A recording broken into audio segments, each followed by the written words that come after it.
Today is August 23rd, 2018. Get ready for the Emerging Sea broadcast system, the Forbidden History series, what they didn't want you to know, but we tell right here.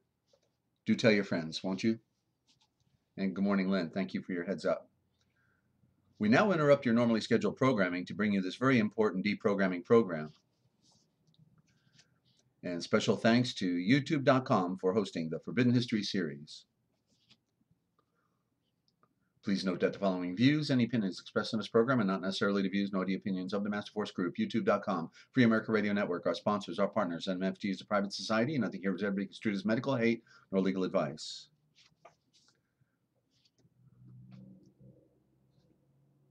Good morning, Mimio. Good to have you. And listen to the Forbidden History prime time 7 days a week right here on the realpublicradio.net, because hidden beneath the sands of time lies the greatest of all mysteries.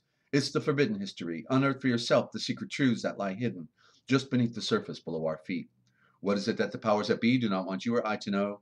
Come and journey with us as we explore and dare to know, because it's all right here, coming your way 7 days a week at 9:30 a.m. Eastern Time on the realpublicradio.net, Free America Radio Network. It's what they didn't want you to know that we tell right here. Stand by for the broadcast.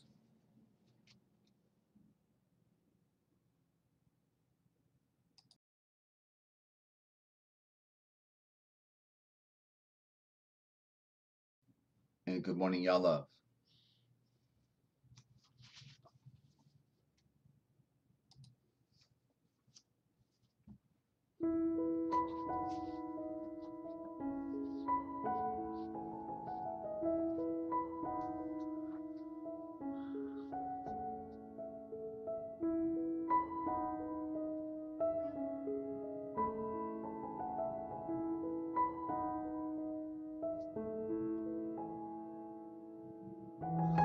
Coming to you live from Studio Z at the Lighthouse in Central Ohio and the heart of Amish country, and Free America Radio Network in the land of dreams, enchantments, and nightmares, and cloudy skies.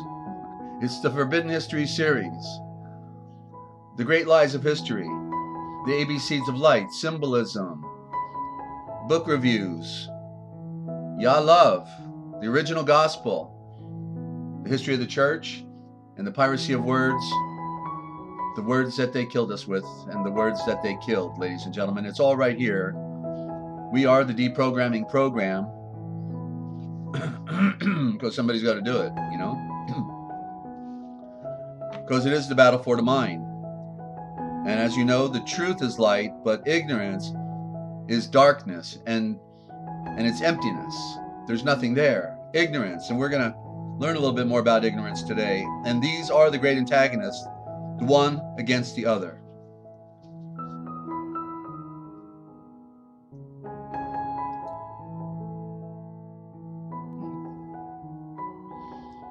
Once we can begin to comprehend the true nature of things as they really are, then we can begin to comprehend that there is nothing more to complain about.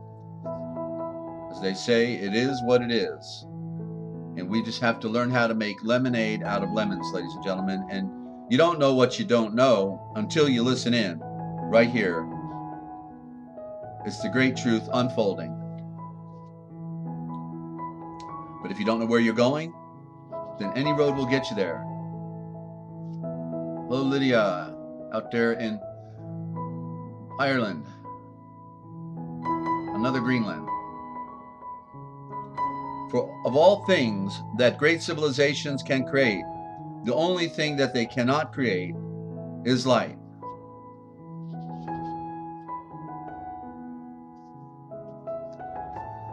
And the best way to identify the truth is simply to identify the great lies of history. And that's what we do right here, 7 days a week, ladies and gentlemen, because it's ironic that it is easier to lie to people than it is to convince them that they have been lied to. They don't want to have to work, I guess. It's the great enigma. And so we'll do some more figuring out over the next program right here. And I'm your host, Desert Owl. Glad you tuned in. Welcome, dear friends. Always great to have be able to serve you all. You know, I give thanks to the Father that I can be of service. Hello, Water Bearer. Good to have you. And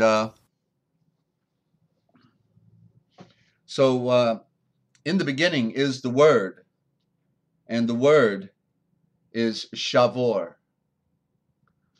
Shavor, ladies and gentlemen. Okay?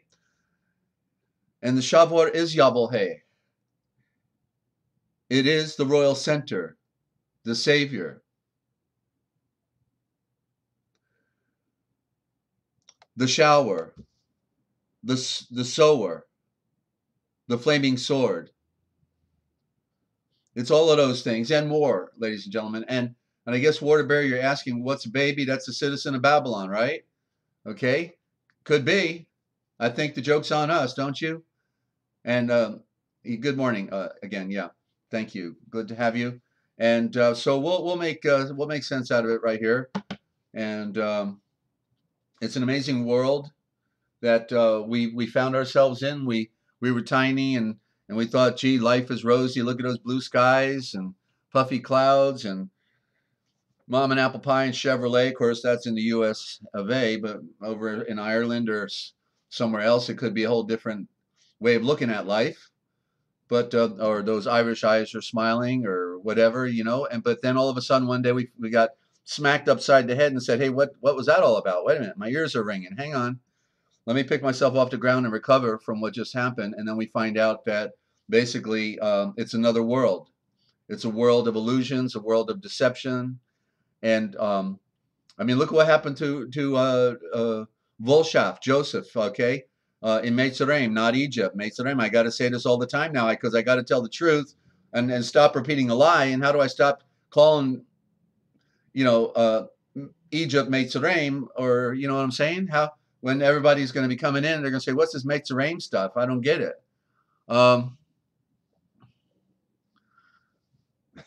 Yeah. So anyway, so look what happened to Joseph, right? All of us, with maybe the exception of one or two brothers, they all hated him. You know, they hated him. They despised him. They wanted to kill him. His brothers wanted to kill him, the son of Rachel, you know, and he was the one with the vision and the knowledge. They hated the one that had the vision and the knowledge. So what's the antithesis to that? His brothers didn't have any vision. They didn't have any knowledge, right? So it's an enigma in our time that that's the classic, you know, Cain hitting his brother over the head. It's the same story. And then it's also about the self. Because we kill ourselves, we're dead in the world, and we do things that we hate, and we fall into the habits of this world that are detrimental to our physical nature and to our psychological nature. And and good morning, Ninja. Missed you there. How can I miss you with all those tags? I don't know, but I'm just getting on a roll here. Okay, good to have you from down in Aussie land. And so yeah, we're in a we kill ourselves, ladies and gentlemen, and we were introduced to things we never should have known about. Never. You know, whether it's smoking maybe, or it's when we were innocent and young, sexuality, when it should have been preserved for when a man and woman get married, right? And then it's Adam and Eve all over again, the discovery in the garden, the beauty of innocence, right? But no, they destroyed all the innocence. There are no innocents because they're all being spoon-fed the indoctrination of sexuality and all negative influences. All the negative influences are there to destroy our innocence and to corrupt us, and to cause us to be envious of others, that keeping up with the Jones, got to be better, I'm better than you, you're better than me, and all the insanity that goes along with it. So it's a sick world, absolutely sick world, and so we're just surviving right now. We're survivors, right? But we're on a path that leads us to the great surrender and the great life. okay, that Yeshua promised if we would hold fast and not yield to the the lower natures of this world.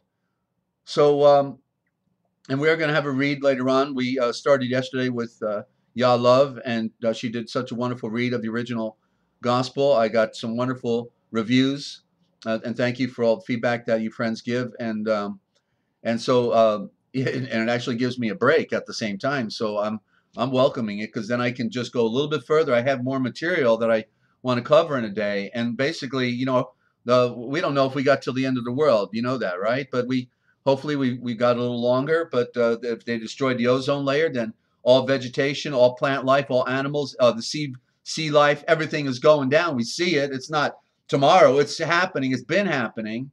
And so, so we've got a little time. So I'm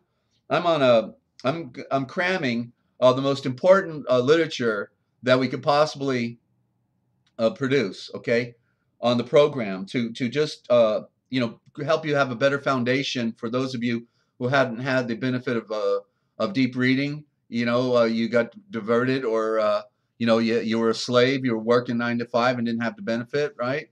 So anyway, I'm sharing with you as much as I can. Now, what's interesting is I was writing a word down this morning, and I want to show you how the occult works, because in our diction, because I wrote down the word center, but you know what? I wrote it down with an S, and I looked at it, I said, wait a minute, center? Yeah, of course, and I've always known this, but it's I naturally pronounced the S sound, and there I wrote an S instead of a C, because center, write it down, is not CENTER. It is SENTER, the sound. You see, they corrupted the C, and so that's what they created is an eclipse, because the S is the symbol, the prime symbol of the sun. That's why the word sun begins with an S. And then center, well, the C, as you can tell, is the moon, right? That's the crescent moon, the C.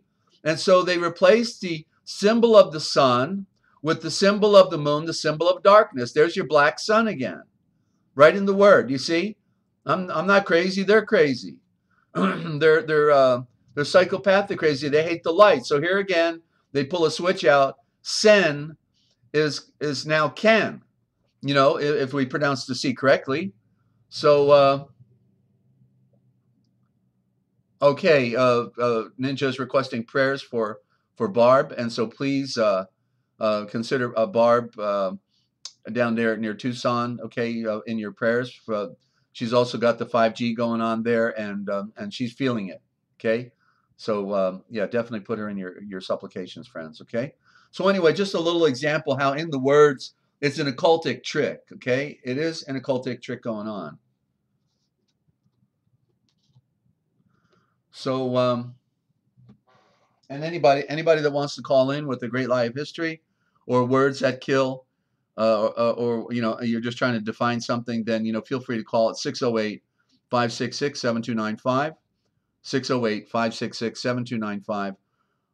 Skype in at Free America Radio, all one word, Free America Radio, okay, all one word. And so, and also, if you have a comment or question, you're directing towards me, be sure to put my name, Desert, in all capital letters, DEZERT, and that way I'll be able to see it and know that you're wanting me to read your comment or take your question, okay? And okay, we got a long way to go and a short time to get there, so let me just move a couple of these cards out of the way. And I was reading in my Farrar Fenton. By the way, if any of you have already got your copy of the Farrar Fenton scriptures, Schultres, not Bible, not scriptures, but the Schultres. That's the Shul, the knowledge of creation. Schultre means the knowledge of creation, because that's what's in a book of scriptures, right? The knowledge of creation. That's what Schultres mean, the knowledge of creation. So, so if you got a copy of the Farrar Fenton Bible, here I did it anyway. I call it. See, you can't get away from this stuff. We're stuck on these words, and these shavors. So, but we'll get it. We'll get it right.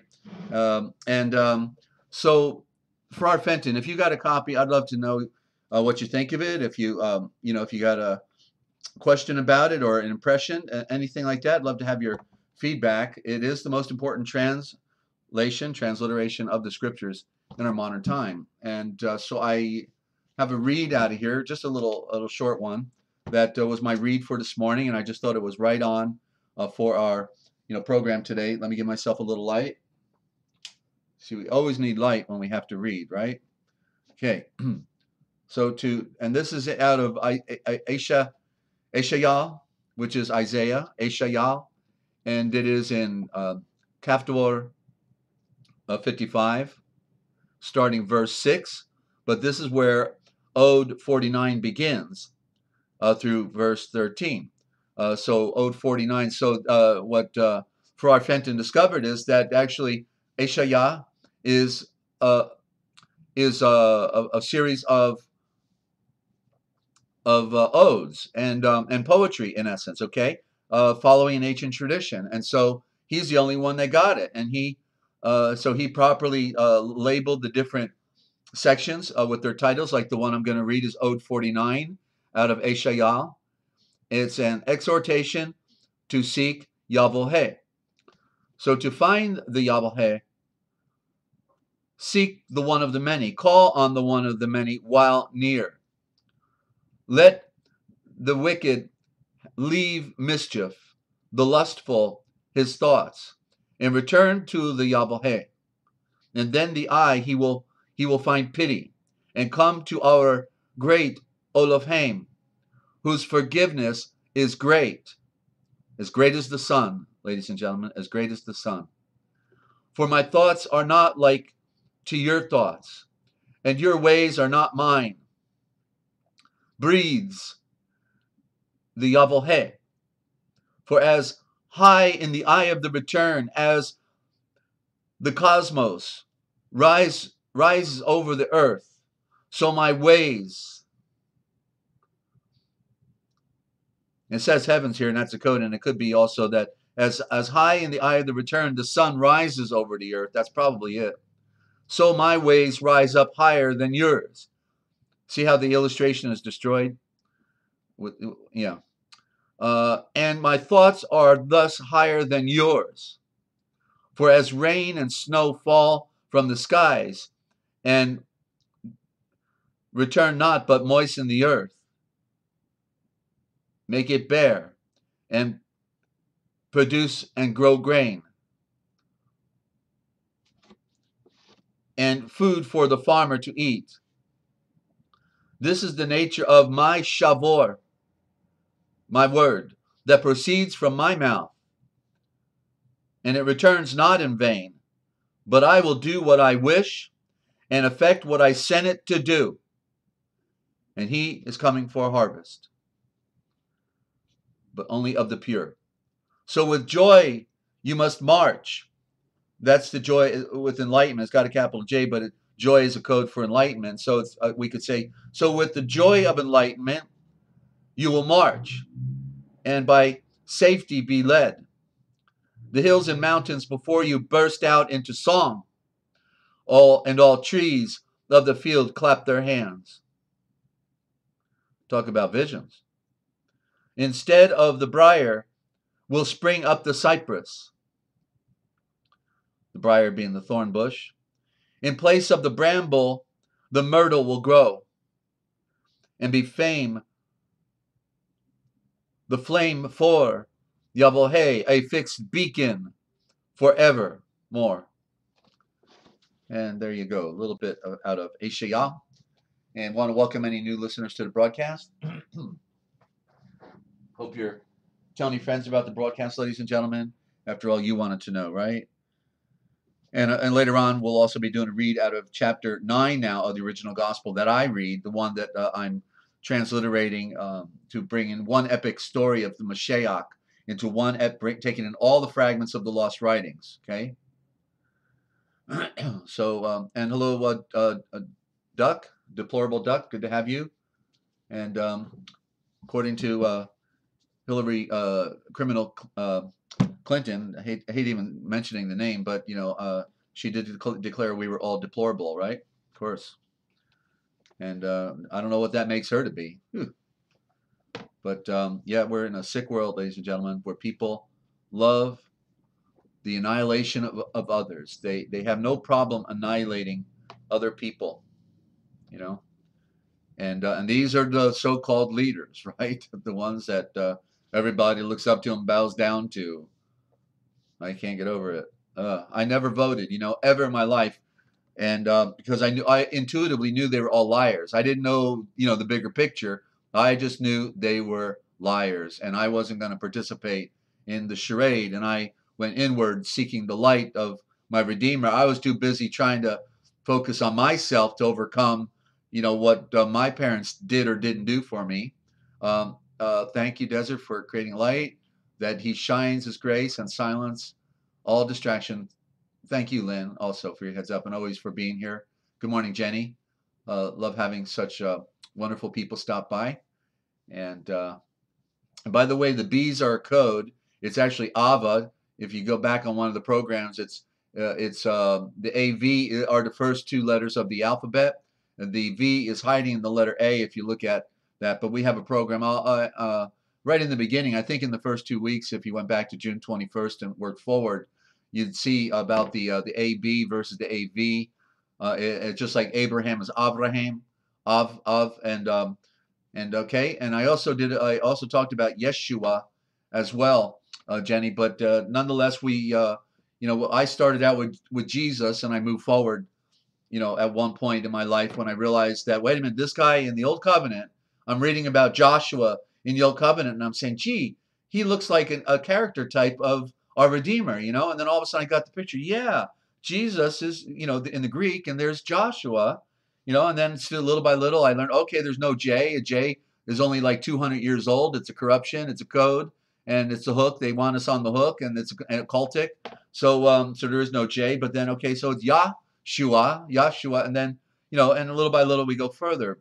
So we all are in different, layers of that onion, and we're moving forward to get to the center, and it is a journey. It is a journey, and it's a work, and it's a walk, and it's a long walk, actually, right, through our lives to go through this.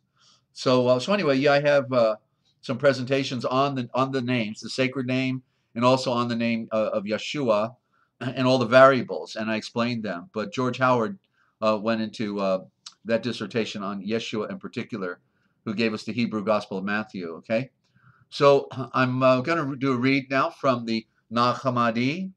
Right, I said I do a little read every day. I'm doing little snippets from different resources, and I'm trying to give you the greatest amount of in-depth. How do I want to say it? On certain topics that will advance a lot of our thinking, and we're not here doing pablum like they do at the pulpit. Jesus loves you, yes I know, for the Bible tells you so, and then and get on with talking about socialist humanism, because it's very typical to what they talk about, in the pulpit, and but they never get into the cosmogony, the deeper symbolism, and they're always waving their hands around, doing a dance on the stage, getting everybody under the hypnosis spell. So they just suck in whatever being said without questioning it, and using pagan terms. That's the thing. That's got to be the biggest tip off. Yahweh in 730 BC destroyed Israel, annihilated them, banished them, dissolved them. They were over in 730 BC, and it's because they were following pagan traditions. And so what are we doing using pagan words in a pure tradition? You see? Get the picture. Because it's happened all over again. Nothing new under the sun. Another version of the other version. Thank you, Mew Mew. So in the star message of Tolma, we're now in number 9 of the 114 sayings of Yeshua. Yeshua breathed, look. Or perhaps it was, you must see and read it for yourself. I would have to see the original. The sower went out. That's the Shavor. The Shavor went out. So what does that mean? The word went out. The Savior went out. The sword went out. You see? Excuse me. All those things are in there. And let me cough real quick. Okay, be right back. Hang on.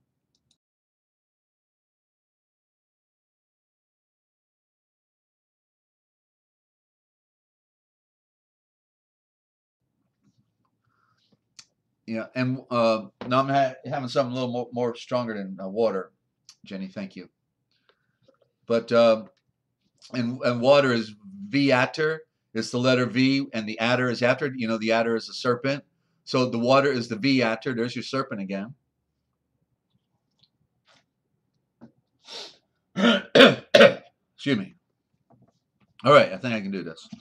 So look out. Look, the Shavor, then that's also the royal center. The royal center went out. So everything came out of the light, right? Came out of the sun. There's so many things in that, those three words right there, right? The Shavor, the sower went out, took a handful of seed and scattered them.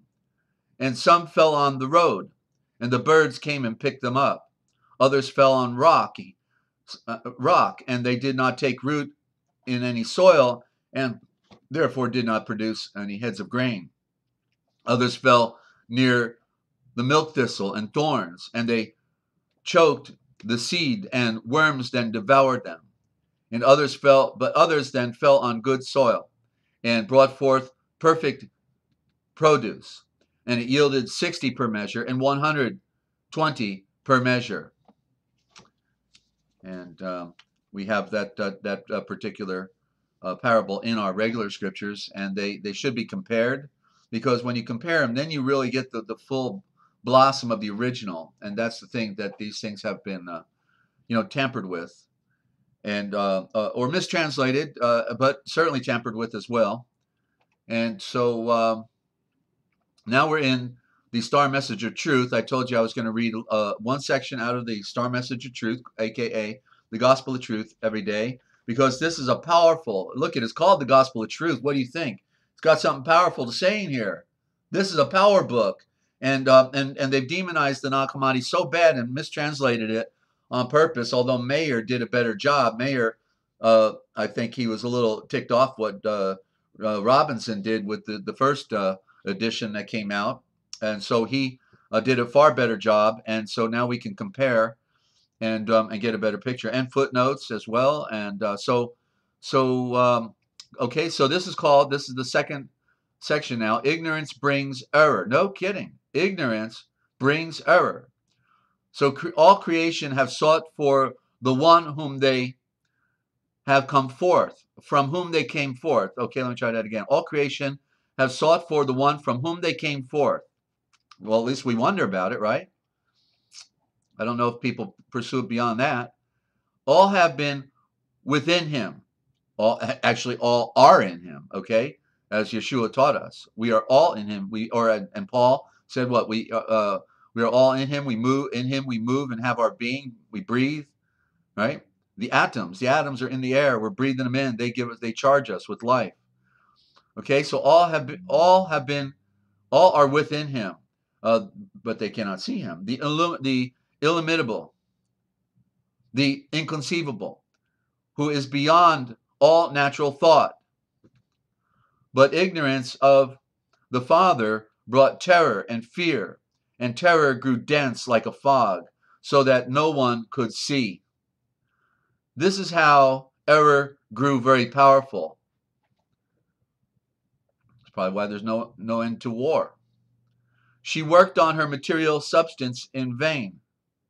That's right. And she was looking pretty, right? She's working on her material substance, just like those people that want to go underground, right? They're going underground to save their worthless hides and to protect their illusion, the illusion of their physical self, when it's about spirit. And they've got no spirit. Well, they do, but you know what I mean. But they certainly don't have a spirit to live right, and therefore they think they're going to go underground and save themselves, while they're just going to be down there for a temporary illusion, And in the end, they will just not transcend, and they will have destroyed their planet. And I feel sorry for them when they stand naked before Yahweh. Okay, so she worked very hard on her material substance in vain, like we could see with the great cities, right? The citadels. Hello, Ash. Good to have you. They built beautiful towers, right? Everything's so fancy and schmancy. Their material substance in vain, since she did not know the truth.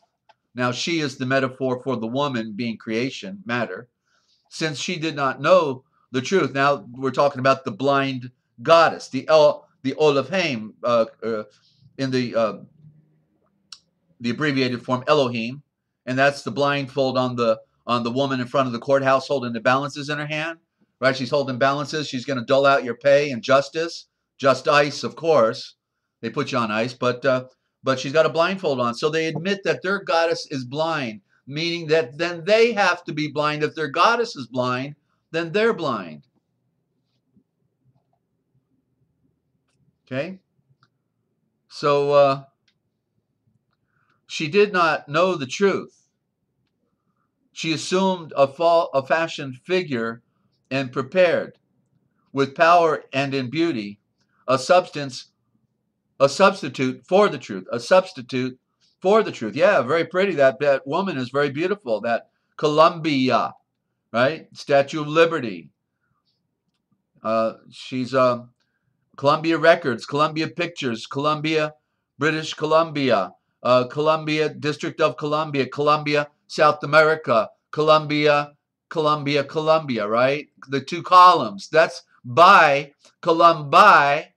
If the A is silent at the end in a consonant, it's Columbi, the two columns, right there in the word Columbia, right? We talked about the two columns. That's the Twin Towers, right? That's what they sacrificed and passed their children through the fire, through the columns. That's what they hid from us, right? They did a pretty good job, but we see it in all the Masonic occultic symbols, right? The two columns, one represents sun, one represents moon. They have the altar there for sacrifice and passing people through the fire. And that's what they hid, but it's in front of us. It's the Columbia, the Columbi, the two columns right there. Who discovers America? The Columbia, the Columbus. You see, the bus of the columns, the bus of the columns. They're coming over here to set it up, right? And where was that classic shooting in a school? Columbine, Columbia, Columbine. You know, we could go on with this. So continuing. This was not humiliating for the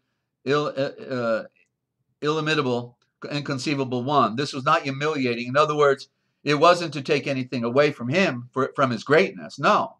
This was the way it was going to be. He knew that. For this terror and forgetfulness and this deceptive figure were as nothing. That's right, it's an illusion. Whereas established truth is unchanging, unperturbed, and beyond the forms of earthly beauty. And as we can also say, while the lie is traveling around the world at light speed, even though it's not the light, the truth is slowly putting on its tennis shoes. Okay? Not worried, not concerned, because the truth stands alone. And for this reason, despise error. Okay? Despise error. And that means to develop a passion for the truth. That will help you to despise error, develop a passion for the truth. Error has no root. That's right. It's a corrupt tree. It's a false tree. There is no root underneath. It's just propped up on the ground and looking pretty good. She is in a fog she is in a fog regarding the Father. She is there preparing works and deeds of forgetfulness, and transformation of our shavors, our words.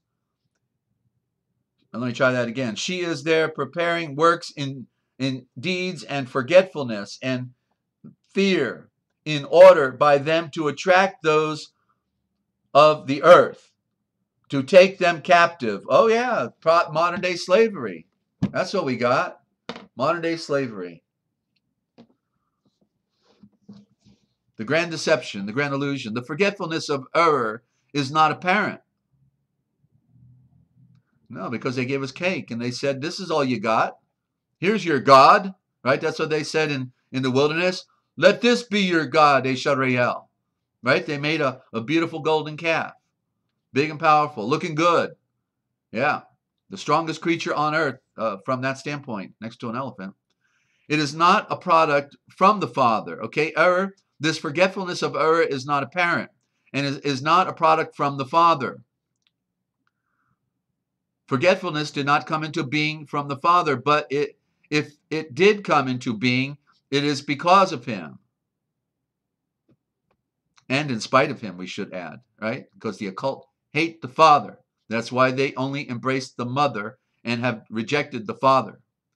What comes into being within him is knowledge. What comes into being from that void of ignorance, what comes into being within him is knowledge, which appears, so that forgetfulness can be destroyed, and so the Father can be known. Forgetfulness came into being because the Father is not recognized in his creation. So as soon as the Father comes to be known, forgetfulness and ignorance will cease to be. Okay? So there you go. Gospel of Truth sounds like profound truth to me out of the Gospel of Truth, and they demonize this book, so you're never going to want to read it. What a trick, a trap, and a trade. Those tricksters, you know? So, yeah, I figured that we need to set the record straight here on the Nag Hammadi, because it's just been corrupted by wicked forces of darkness, when this is the most powerful collection, supersedes the Dead Sea Scrolls, okay? And good morning, Hans.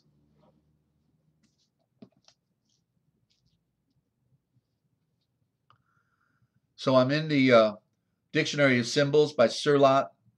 And there's that CS sound again, but he spells it with the C. But Sirlot would be SIRLOT, but it's CIRLOT out of the Philosophical Library. So I've got two definitions. I was going to move forward, and I said, wait a minute, I got to back up here because I missed something when I did sign the other day. When I did sign, right above it was sigma, and I've got to read that. I read that this morning just to double check, and it's like, whoa, okay, because sigma, you know, is the letter S, and so it's you know, obviously the symbol of the serpent even has the serpent sound, the S. Hear it? Okay, you know that's the serpent, don't you? Then he gave it the sound, and that's the way these letters come through nature. Hello, Shelley. Glad you're here. Missed you yesterday. Yeah, well, Sirlot, right. And that would be then maybe an abbreviation of Sir Lancelot. Could be. But Jenny's saying you deal with a lot of pain, and your attitude is, I deal with a lot of pain, and my attitude is tomorrow will be a better day. Right. If I chance I am wrong, then I already know what pain feels like, so I have no surprises in store. Okay, very good. Right, I think we've all got our formulas for dealing with this insane world, don't we? Of course we do. But the beauty is in the shavors, because the more we consume the shavor, like we eat 3 times a day, and then some people think they can actually go without reading the good book, right? They need 3 meals, but then they can go without reading the good book. And I think that's backwards, right? I think maybe we should do without a few meals instead, and then read a little bit of more of the book to get our fill. Because like Yeshua says, that you will drink from this well or eat this food that you're eating from, but you will still die. But if you eat the food and drink the river of life that I want to give for you, you will never thirst again, never be hungry again. You will be filled. Okay, so we got to hear it. We got to know the true nature of those things. And like who was it? Yoda said, there is oh no, there's another ancient quote. If one says that they know, and then they do not do, then they actually admit that they do not know. You see? Listen to this again. This is a proverbial truth. If one admits that they know, and then they do not do, then they actually admit that they still do not know. Profound statement, ladies and gentlemen. Put that feather in your cap and think about it, all right? Because that's right. We're fighting the illusions. And like also one of the great illusions is, well, I got more time. I got more time. I can put off what's most important and just, and we all have done it, right? I've done it. But I didn't stop learning. That was the thing. I was still pursuing knowledge while, and I kept saying, I gotta, I know I gotta get right. I gotta put my act together here. I got to, I gotta get rid of self. I got to get rid of this guy. He keeps following me around, who's bugging me, because I want to put on all the character and qualities of Yeshua, the Redeemer of life, the tree of knowledge. And so, yeah, it's a struggle. We're in a struggle. So that's why Yeshua is great, and he's allowing me to have an experience by sharing with all of you, because I was dead in the water. I didn't want to live anymore when I couldn't even talk to anybody, couldn't broadcast, couldn't, with all that I've been learning, and a former broadcaster, and I couldn't even turn on a YouTube channel, didn't know how to do it. I didn't have, I'm not into technology, so it's like, oh, geez, that's why we got a left hand and a right hand, right? The left hand can't work very well. It's you only got one hand that works, and you got two hands, but then you need a hand from somebody else. And so I got it. And so here we are. And so now we're having an experience while we're in an illusion, ladies and gentlemen, and we can work through this, okay? We got to, but we have to eat the shavors. We got to eat the highest food that we can possibly obtain, and that's what we're doing right here. So no room here for kindergarten students. This is purely university, okay? And I know every now and then some kids drop in, and we have to kind of bump them out because they're just here to play games and what have you. But everybody here, as far as I can tell, wants to live forever. They love family. They love the truth, and that's a beautiful thing. It's an amazing experience on YouTube. I think there's a lot of other good people out there and other good channels. I'm not trying to say there's not, but we have something very unique in this, in the original thought, in this Indo-Germanic Aramaic that Yeshua has given to me. That's the one thing that does make this channel very unique, and we're producing a profound transliteration of the scriptures that you cannot get anywhere else. It's based on original thought, and therefore it is coming full circle back to as close to the original as possible, based on Indo-Germanic Aramaic root form. And this is a miracle in itself, and I'm not smart enough to have figured this out, okay? It was revealed to me over a long process of time. With Yeshua, I can take no credit. I am simply his instrument. And he always put me at the right place at the right time to get the picture. That is an amazing path I went down, to have this experience. So we're in Sigma, enough of that. We're in Sigma, and so the S shape, both vertical and horizontal, so no matter which way you lay it, but typically we're seeing the vertical S, together with all its derived forms known generically in the art of ornamentation as scrolls, symbolize relationship and movement. Okay, you can see that, just like the snake wiggling on the ground, relationship and movement. And that's why we see on the caduceus, the male and female, or the dark and the white serpents going down the medical staff towards the rising sun. If you lay it down flat, you get the picture. It's not upright, but laying down. And the sun disk is either setting or it's rising. That's a good question. Okay, so symbolize, this ornamentation as scrolls were being rolled up, right? Symbolize relationship and movement, or underlying rhythm of apparently continuous motion. That's what the S is doing. The serpent is wiggling. And so therefore it has to do with like the creation, symbol of creation, and the Fibonacci sequence as well. As Ortiz has noted, sigmoid signs like the spiral have been utilized as symbols of the wind, but they are more properly related to the whirlwind or whirlpool, the double symmetrical spiral like the Ionic volute may, according to suggestion of Breuil, be a stylized image of the bull's horns. We should also include the round. The curved swastika is composed of two intersecting sigmas. They just made them into square shape, but they also then would have the curved shape. The circle and the square work together. A different, wider, and deeper implication of the sigma, closely connected, however, with the symbolism of the whirlwind and the hurricane, as a synthesis of the elements and as the supreme cosmic movement.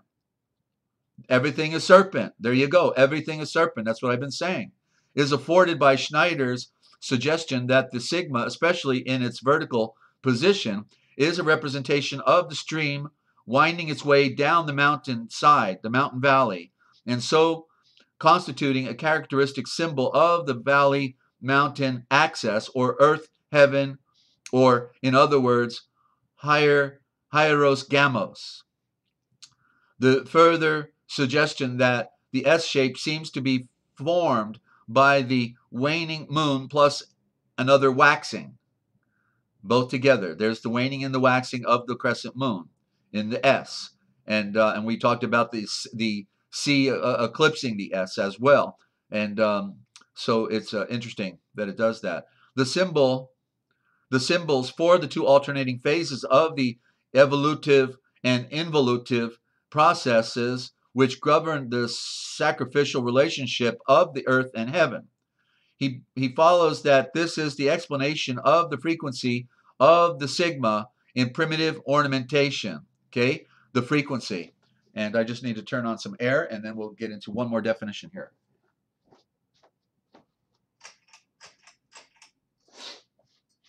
Okay. And I want to welcome our new listeners on the broadcast as well. You are tuned in right here to the Forbidden History series. What they didn't want to know, I want you to know, but we tell right here. And I'm your host, Desert Owl. Glad you tuned in. Okay, Ash, don't stay away too long. We're on a roll. And so I was then looking at Thule, and I think most of you, because I know most of you are pretty sharp, you've probably heard of the Thule Society, right? That was in Nazi Germany, and it was one of the occultic societies of the Nazis, and Thule Society. So I was amazed to find the definition here.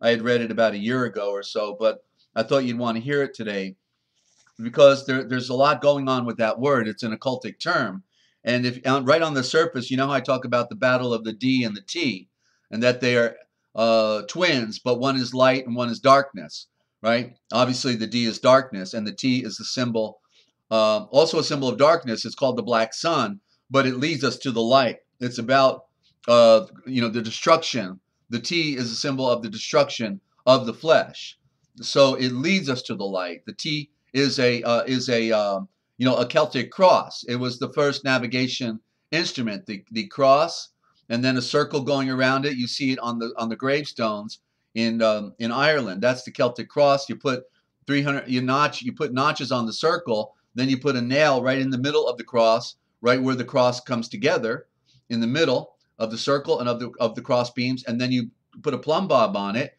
and you sight up the long end of the cross, and you look at the stars, and you get the point where you are on the circle on the earth. Well, I guess that wouldn't work if you were on your flat earth, but at least on a globe it would work, depending upon where you were in the the northern or southern hemisphere. And so the notches tell you what degree you're at. Okay, so anyway, Thule then is also synonymous with the word dual, and we're going to see it right out the gate here. Okay, so a duality. So in other words, the Nazis are also creating a duality. That's what the Vatican is doing, and the Nazis are working for the Vatican, right? So they're always trying to create the duality. They actually work in triple layers. Actually, I discovered it's a triune, and that probably symbolized with the trident itself. And so Thule, this mystic realm, derives its name from Tula.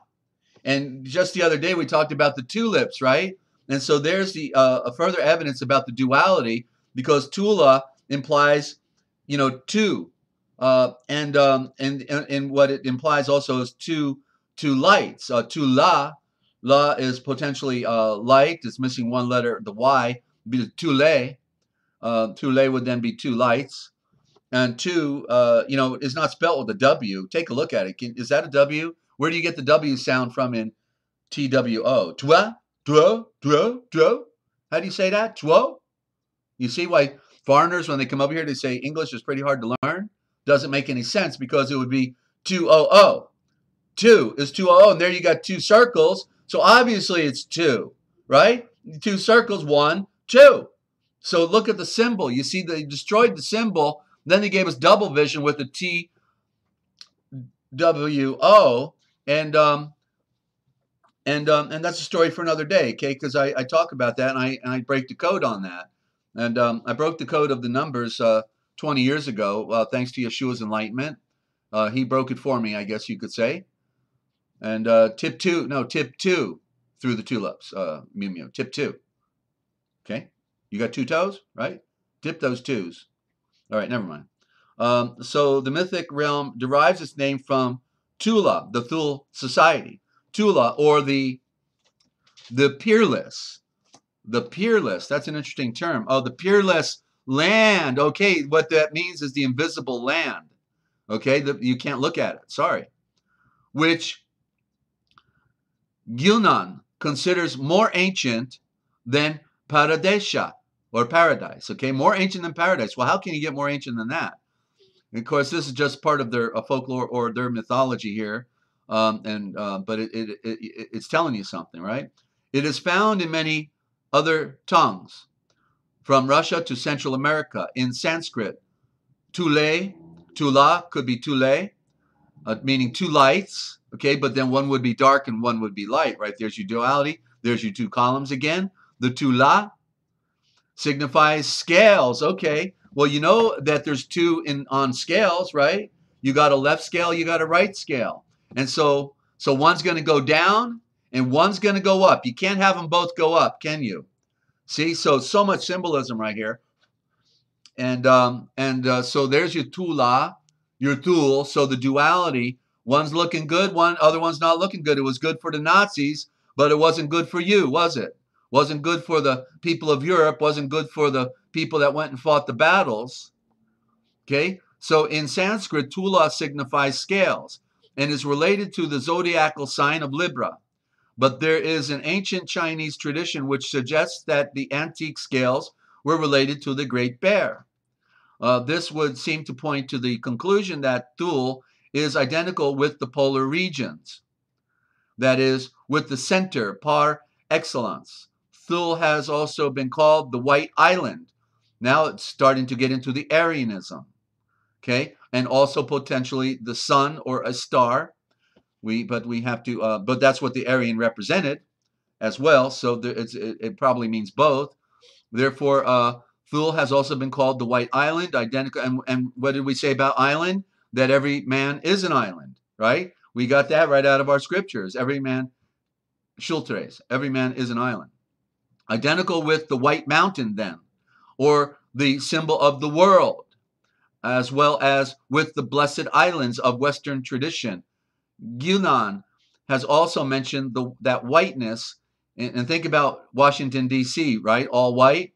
That's another picture of this in relation to the topographical features is always an allusion to these paradisic isles which man has lost and to which he returns again. Well, what he lost was the true paradise. That's the Eden, and that's the Adam, and that's the sun. 0 point, have to go back to the beginning, to which he returns again and again in his legends and folk tales. And that's also the Holy Grail. That is the original Holy Grail. It's the sun, the G in Grail, right? The Grail. The G is the symbol of the sun. That's why they wear it on their ring. They're phony illuminated, though, unfortunately. And then the rail is the light beams that come out. We saw that on the reliefs in Egypt, right? You see the sun disk, and then those line projections come out of the sun, and then at the bottom you see each tip of the line that comes out as a ray of sunlight has a hand on it, meaning the servant hand of the great light, the servant hand of Yeshua, the servant hand of the Father of light, the servant hand of light.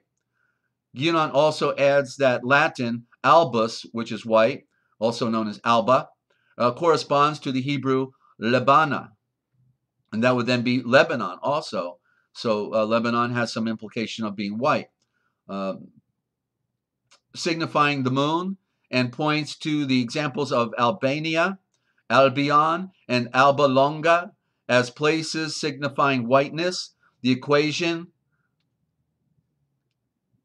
the equation, and alps could be included, and therefore alpha would be included, and therefore it, as I said, is the symbol of a star, and that's the white, and the V comes out of it, hiding as the second letter of the alphabet, and then the V flows into the darkness. The equation of island with mountain is explained by him by the fact that both express ideas of stability, superiority, and of refuge from prevailing mediocrity. Yeah, save us from mediocrity.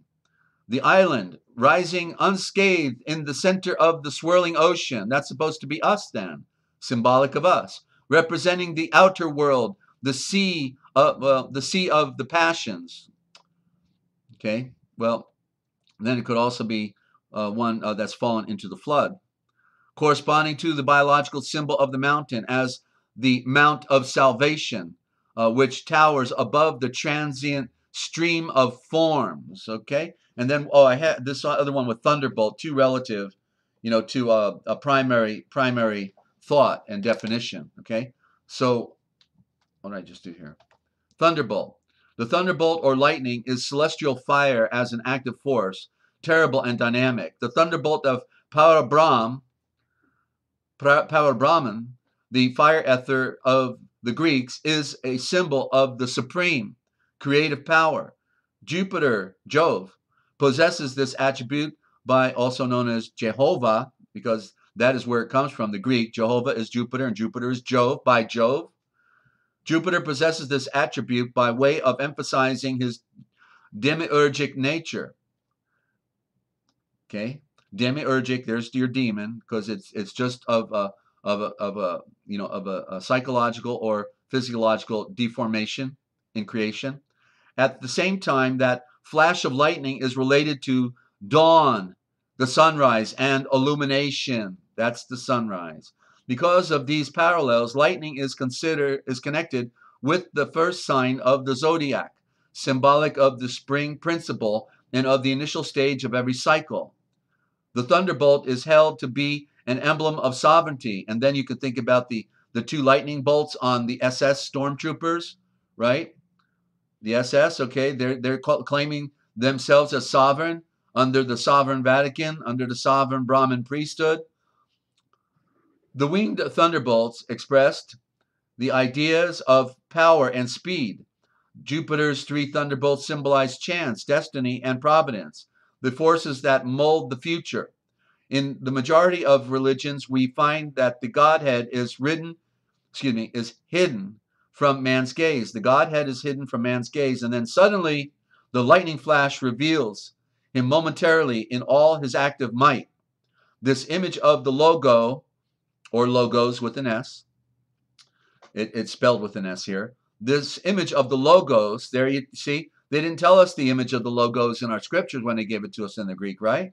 But, he's talking about it. He knew the image of the logos piercing the darkness is universal, but he doesn't tell us what the image is. That's what's funny. And it's the sun. What is piercing the darkness other than a star? Let me read it again. This image of the logos piercing the darkness is universal, and he doesn't even give you the answer. He's keeping you in left field because he's a Jesuit. You see, that's why you have to be able to read it and see it for yourself, to read between the lines, get the picture.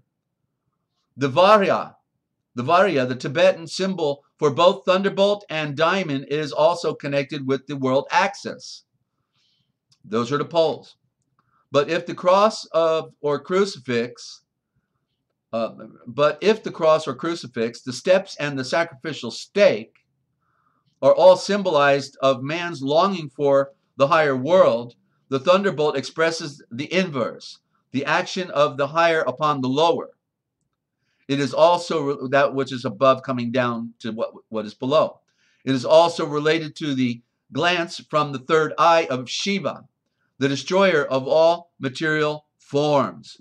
Yeah, that Shiva, the creator and destroyer, in the out there in Switzerland, stepping on the baby. Why? Because she created it, right? So she can destroy it, the baby, right? Okay, so that's out of our book of symbols, and now we're in the dictionary of all scriptures and myths. and hope everybody's doing okay out there. I know some people need some prayer. I certainly put in prayer the little one yesterday that was shot with a nail gun.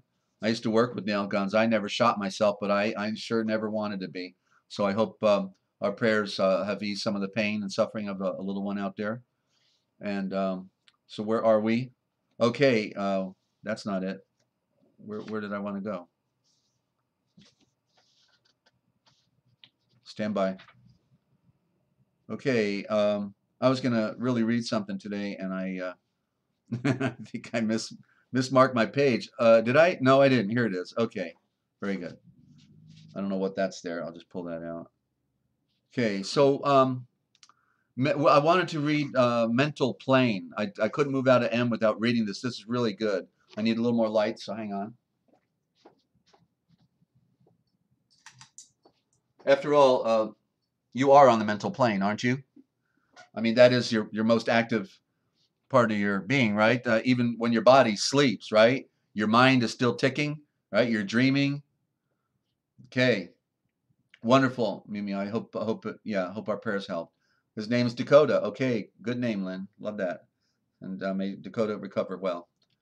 So, mental plane, in the central plane of divine manifestation is the third plane from above or from below. I don't like that light. Those are those new lights, they give us, and it's got the blue thing, and I just don't like it. I don't know what if any of you know how we can still get those old light bulbs.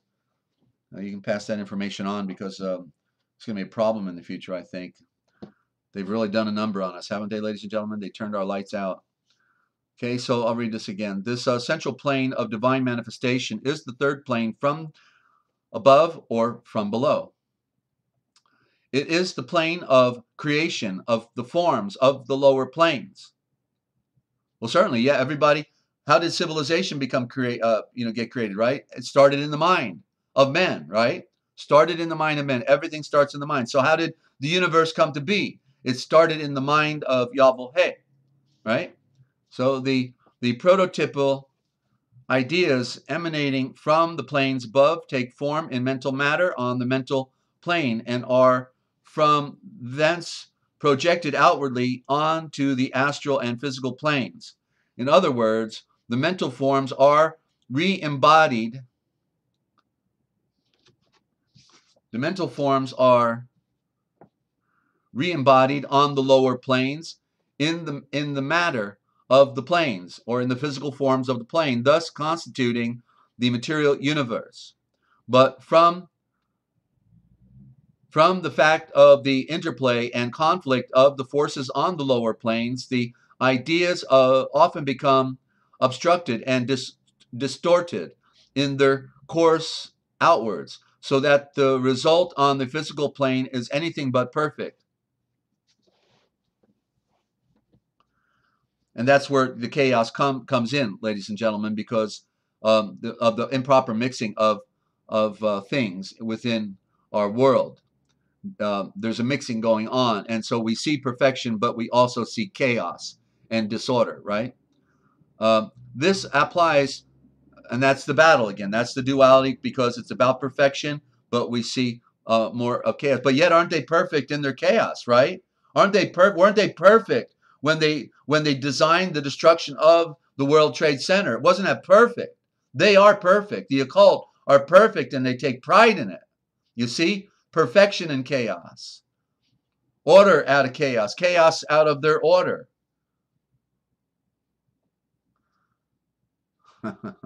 yeah, I know they're changing the bulbs out. Yeah, love, thank you.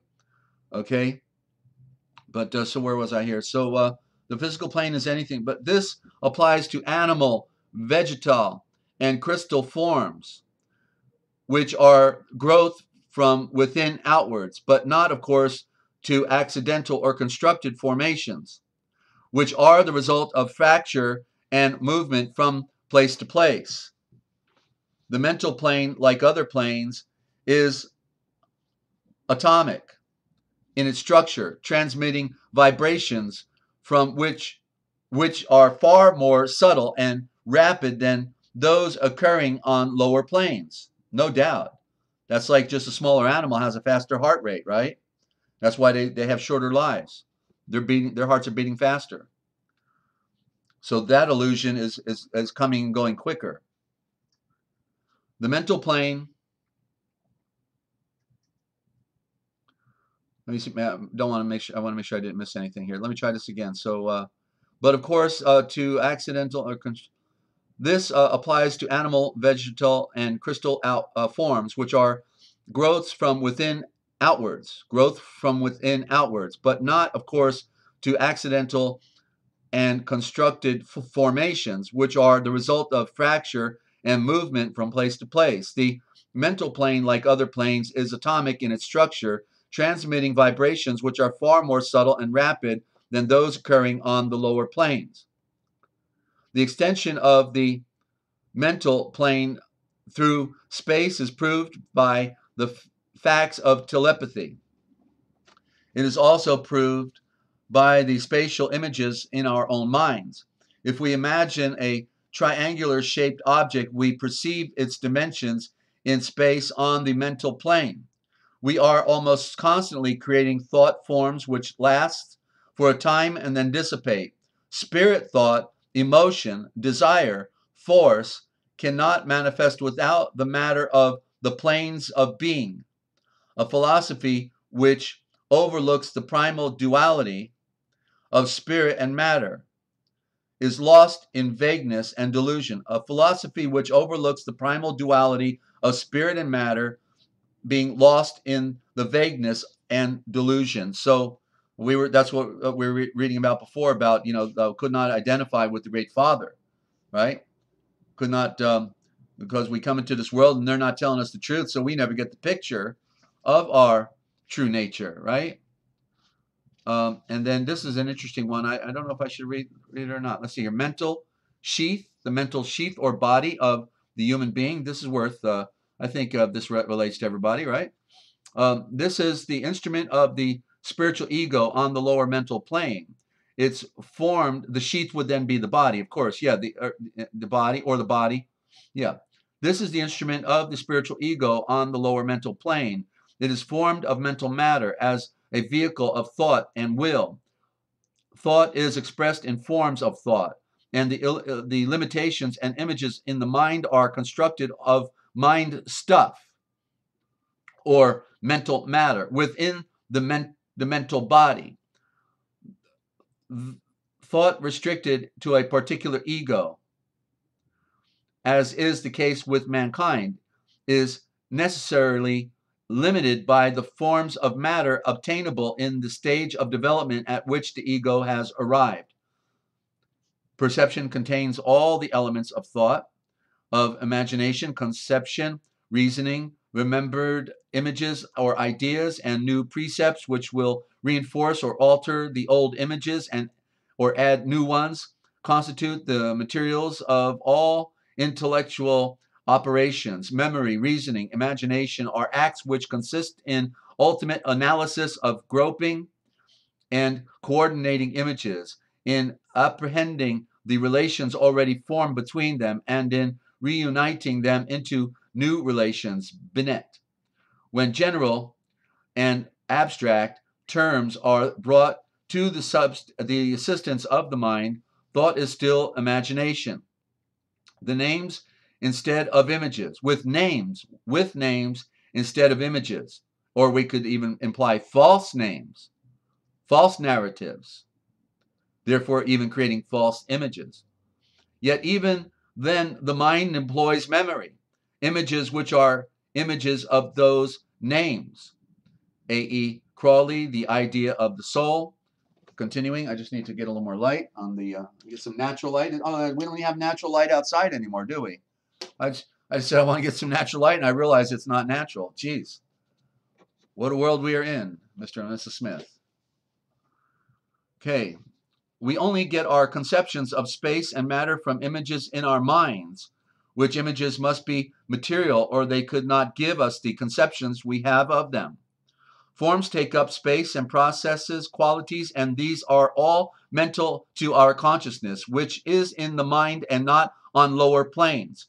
The earthly soul must have a mental material body on the mental plane in order to put it in relation with images and ideas of mental matter, which are the material of all intellectual operations. The mental body must also have an organized structure to render it capable of performing its functions in relation to the astral and physical bodies, which are also highly organized mechanisms to serve the requirements of the ego. Yeah, and that's another serpent, like the body. And then see caste, children of Horus, classes, intellect, Mashan, Manas, marriage, caste, Peter, quaternary, Ruah, sheaths, vehicles, and vestures. Okay, so interesting stuff, ladies and gentlemen, right? And we have to define, everything is meant to be defined within our universe. And so that's what we've got to do, right, ladies and gentlemen? And therefore, if Yah Love will come on down, we'll go to part 2 here, and we'll start out with the original gospel. In the meantime, I'm going to just go to a song, okay, while she's calling in. And I'm glad you're tuned in right here to the realpublicradio.net, Free America Radio Network. It's the Forbidden History series. What they didn't want you to know or ever figure out, they hoped you'd always be just... yeah, on their medications, ladies and gentlemen. They want to get you on their medications, so everything, you won't be thinking anymore. Don't worry about it. It's okay. Go to sleep. Go to sleep. No, we want to wake up, don't we? We have to.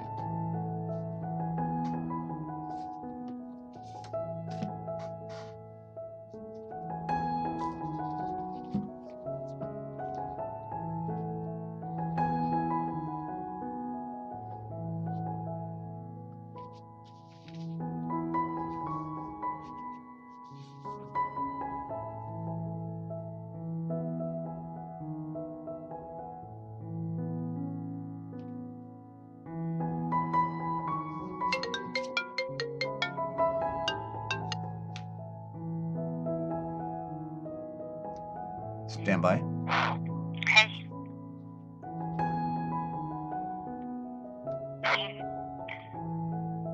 Okay, we are back, ladies and gentlemen. Just had to take a short break because I have someone to spell me and give me a break. And Yah Love, welcome again, and thank you so much for being willing to read with us. And I just wanted to ask real quick, I may not have moved my post-it notes. We're no longer on 32. That's where we started, right? So we're on the new section? We are section 7, chapter 36. Thank you. Yeah, I forgot to move my notes. So Yeah. Thank you, and welcome back to the broadcast. So great to have you. I got such great reviews yesterday. They love you. Y'all love. I love them. Yeah, I know you do. That's because you're Y'all Love, right? Welcome, everybody. And you're on. Okay, I'm gonna stand by and enjoy your wonderful read that you do for us here. Okay. Oh, and let me just add. Okay, like Y'all Love said, we're in section 7, and it's every section, all 22 sections. Interestingly enough, there are 22 sections in the misnomered Aquarian Gospel, what I call the original Gospel, and 22 is the number of perfection, the number of the letters of the original Aramaic alphabet, and so this one is the life, and that's evidence of its a legitimate origin. And this particular section is the life and works of Yeshua in Tibet and Western India, and we're on chapter 6. And Yah Love, you are on. Okay. In Lhasa of Tibet, there was a Mother Star temple, rich in manuscripts of ancient lore.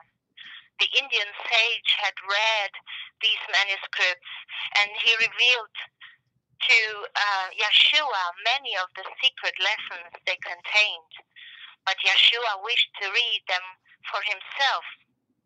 Now, Mengtse, greatest sage of all the farther east, was in this temple of Tibet. The path across Immodus Hades was difficult, but Yeshua started on his way, and Vidyapati sent with him a trusted guide. And Vidyapati sent a message to Mengzi in which he told about the Hebrew sage and sparked for him a welcome by the temple priest. Now, after many days and perils great, the guide and Yeshua reached the Lhasa temple in Tibet. And Mengzi opened wide the temple doors, and all the priests and mother stars gave a welcome to the Hebrew sage. And Yeshua had access to all the sacred manuscripts, and with the help of Mengzi, read them all. And Mengzi often talked with Yeshua of the coming age and of the sacred service, best adapted to the people of the age. In Lhasa, Yeshua did not teach. When he finished all his studies in the temple schools, he journeyed towards the west. In many villages, he tarried for a time and taught. At last, he reached the pass in the Ladakh city, Leh. He was received with favor by the monks, the merchants, and the blood of the earth of low estate. And in the monastery, I don't know, he abode and taught. And then he sought the common people in the marts of trade, and there he taught. Not far away, a woman lived, whose infant son was sick nigh unto death. The doctors had declared, there is no hope, the youth must die.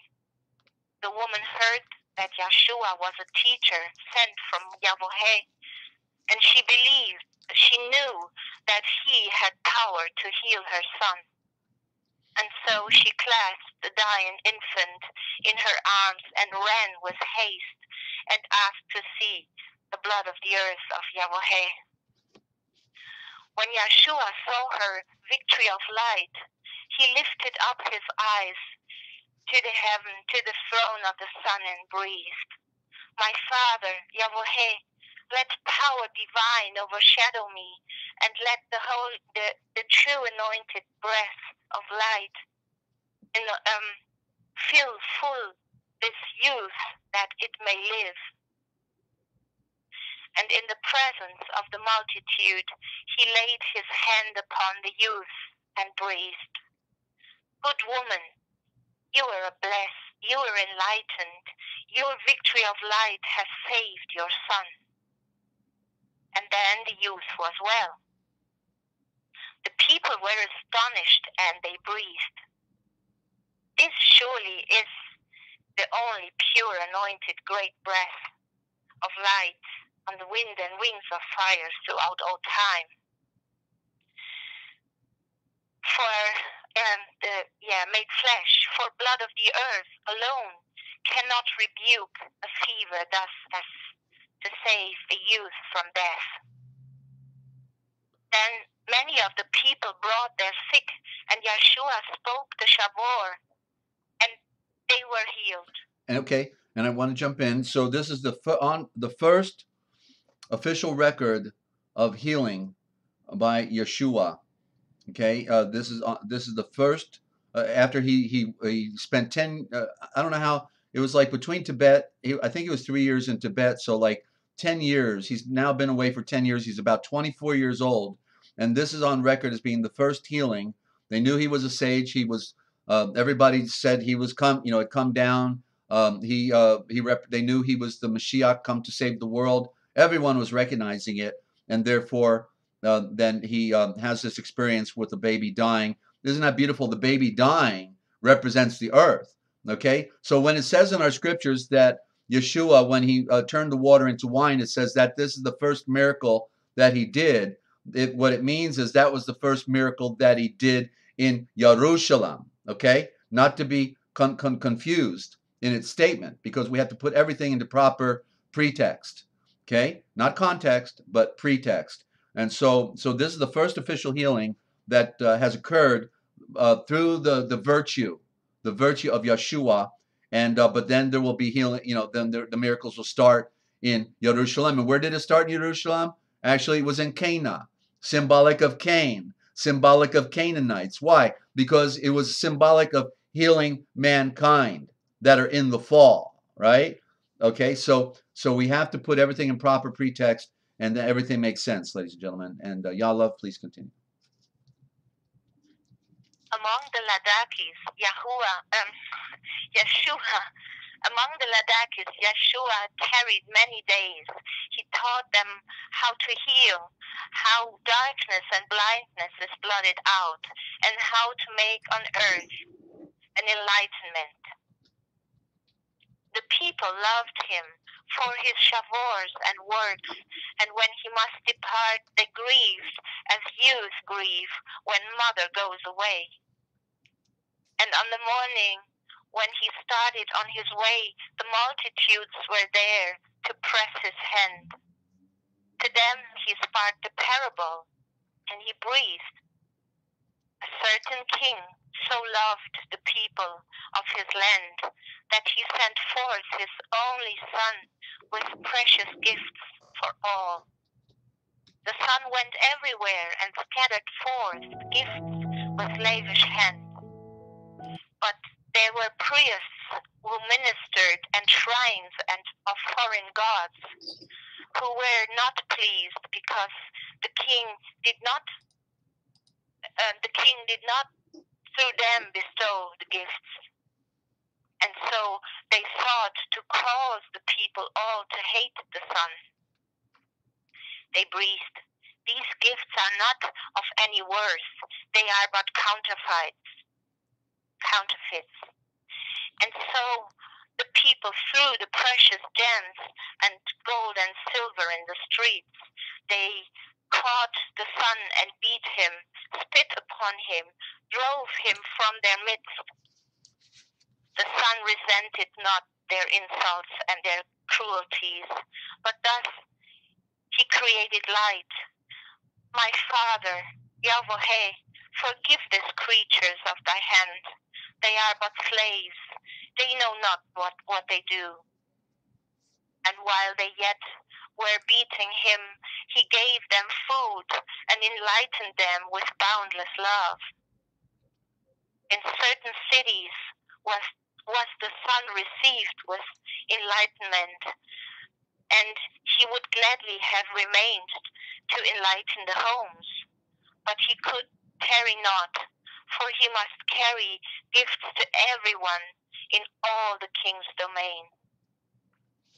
And Yeshua breathed, my Father, Yahweh, my Father, Yahweh, is royal ruler of all mankind, and he has sent me forth with all the bounties of his matchless love and boundless wealth.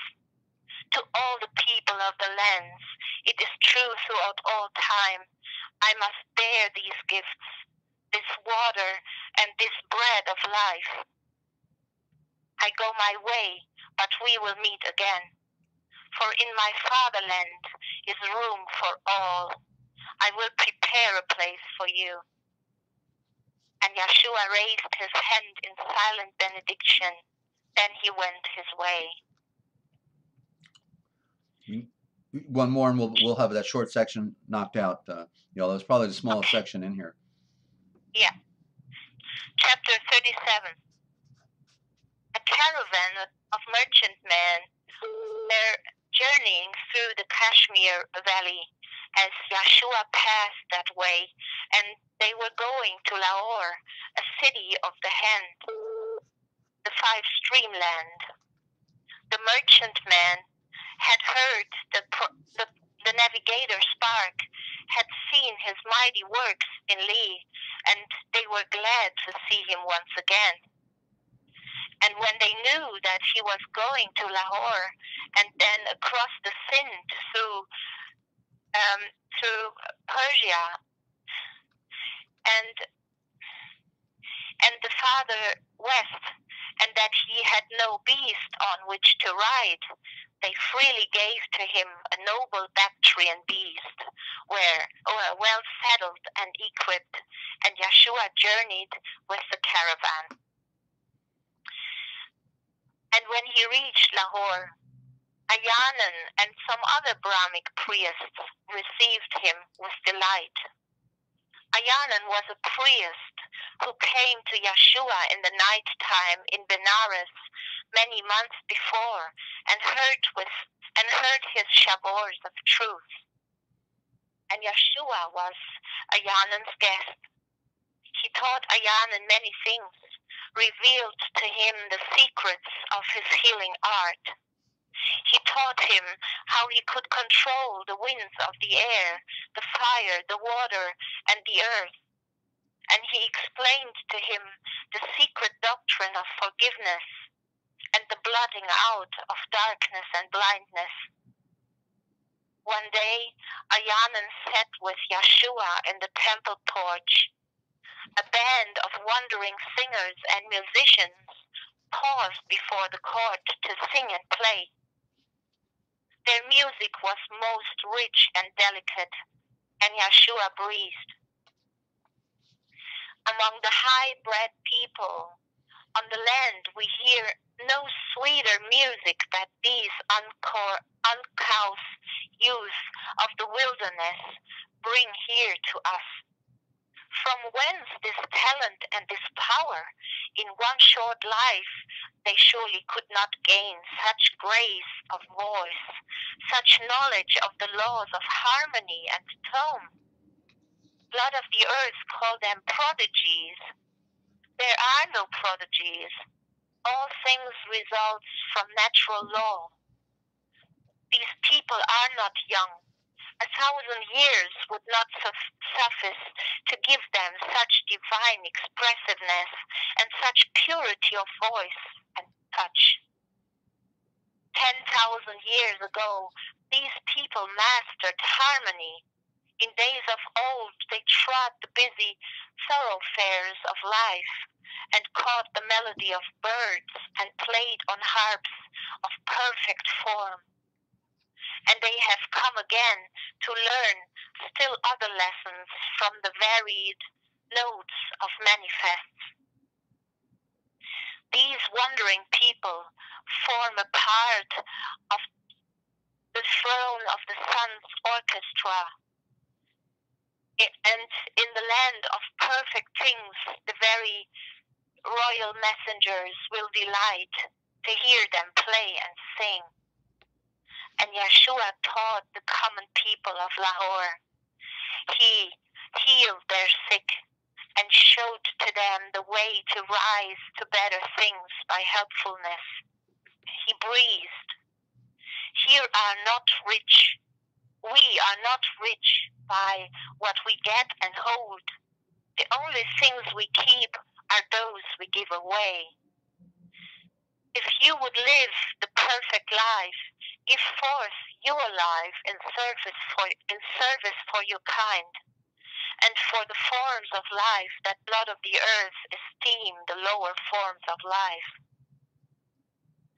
But Yeshua could not tarry longer in Lahore. He bade the priests and other friends farewell, and then he took his camel and he went his way toward the Sind.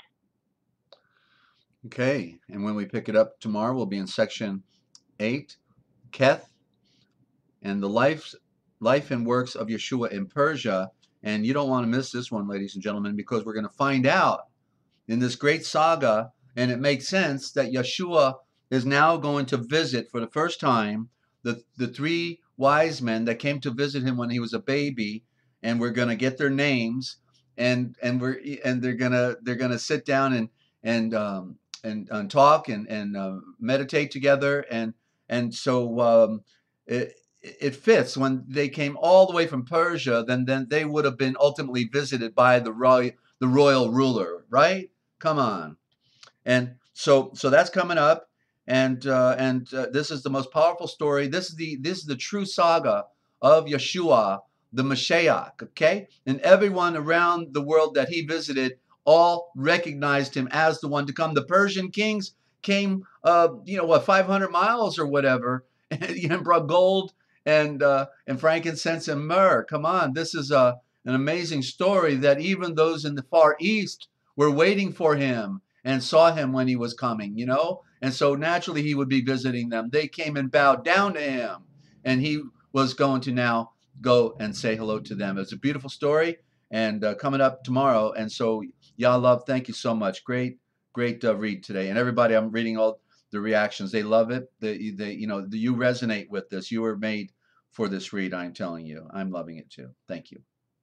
Thank you. Bye. All right. See you on the call. All right. And you just heard the original gospel, ladies and gentlemen, misnomered as the Aquarian, because see what they want to do, right? Because our story of our Redeemer comes in the age of Pisces.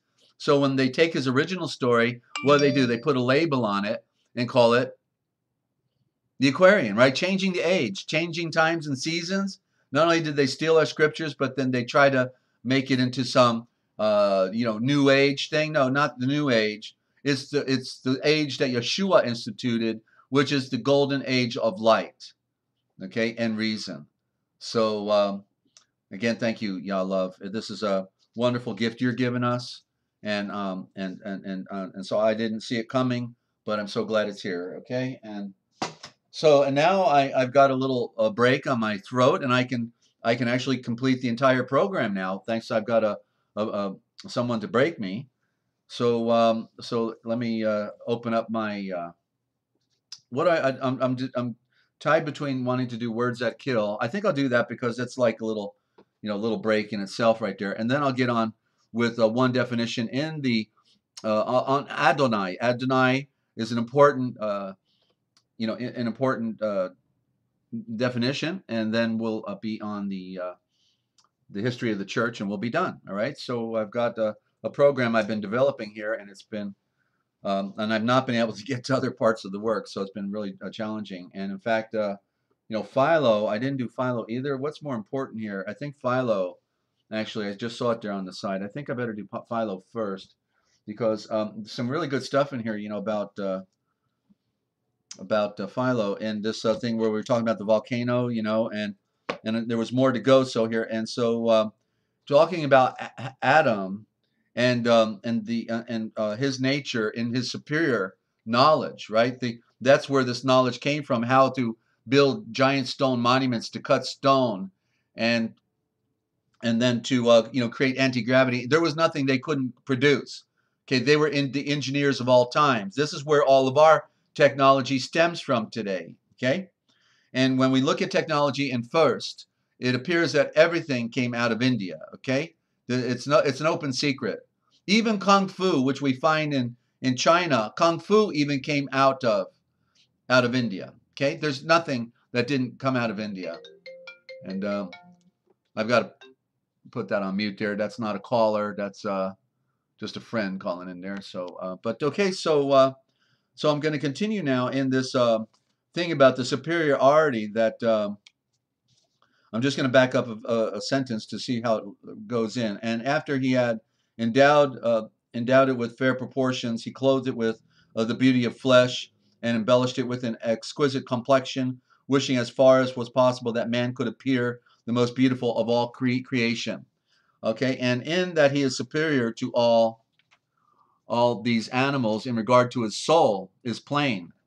For Yahweh does not seem to have availed himself of any other animal existing in creation as his model in the formation of man. So not even aliens?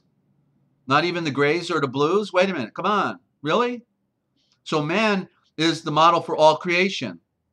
No aliens here, but to have been guided, as I have said before, by his own reason alone, on which account Moshe affirms that this blood of the earth is an image of the imitation of the great Elohim. In other words, there's your duplicate again, right? Because Adam fell, right? But he was a type of the atom, ATOM, the first Adam, ATOM being Yeshua, the first made of all made things, the first Elohim, okay? And so everything that comes after the first atom is the duplicate in creation, okay? Only the first, the original, is the perfect one. Everything else is a duplicate. And that's part of the great mystery, okay? So that's what it's talking about here. When Moses affirmed that this man is an image and an imitation of the great Elohim, being breathed into his face, that in which is the place of the sensations by which the Creator endowed the body with a soul. Okay, so it was breathed into him by the first maid, Yahweh. Father and Son are one. Yeshua and Yahweh are one in this saga of creation. Okay, and so then, having placed the mind in the dominion, the dominant part as royal ruler, he gave him as a body a body of satellites, the different powers calculated to perceive colors and sounds and flavors and odors and other things of similar kinds, which blood of the earth could have never distinguished by his own resources without the sensations.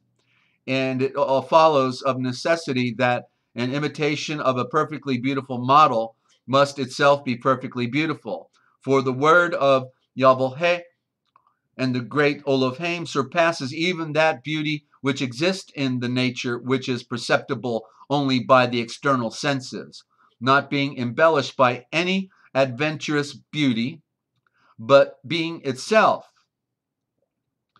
if one must speak the truth, its most exquisite embellishment.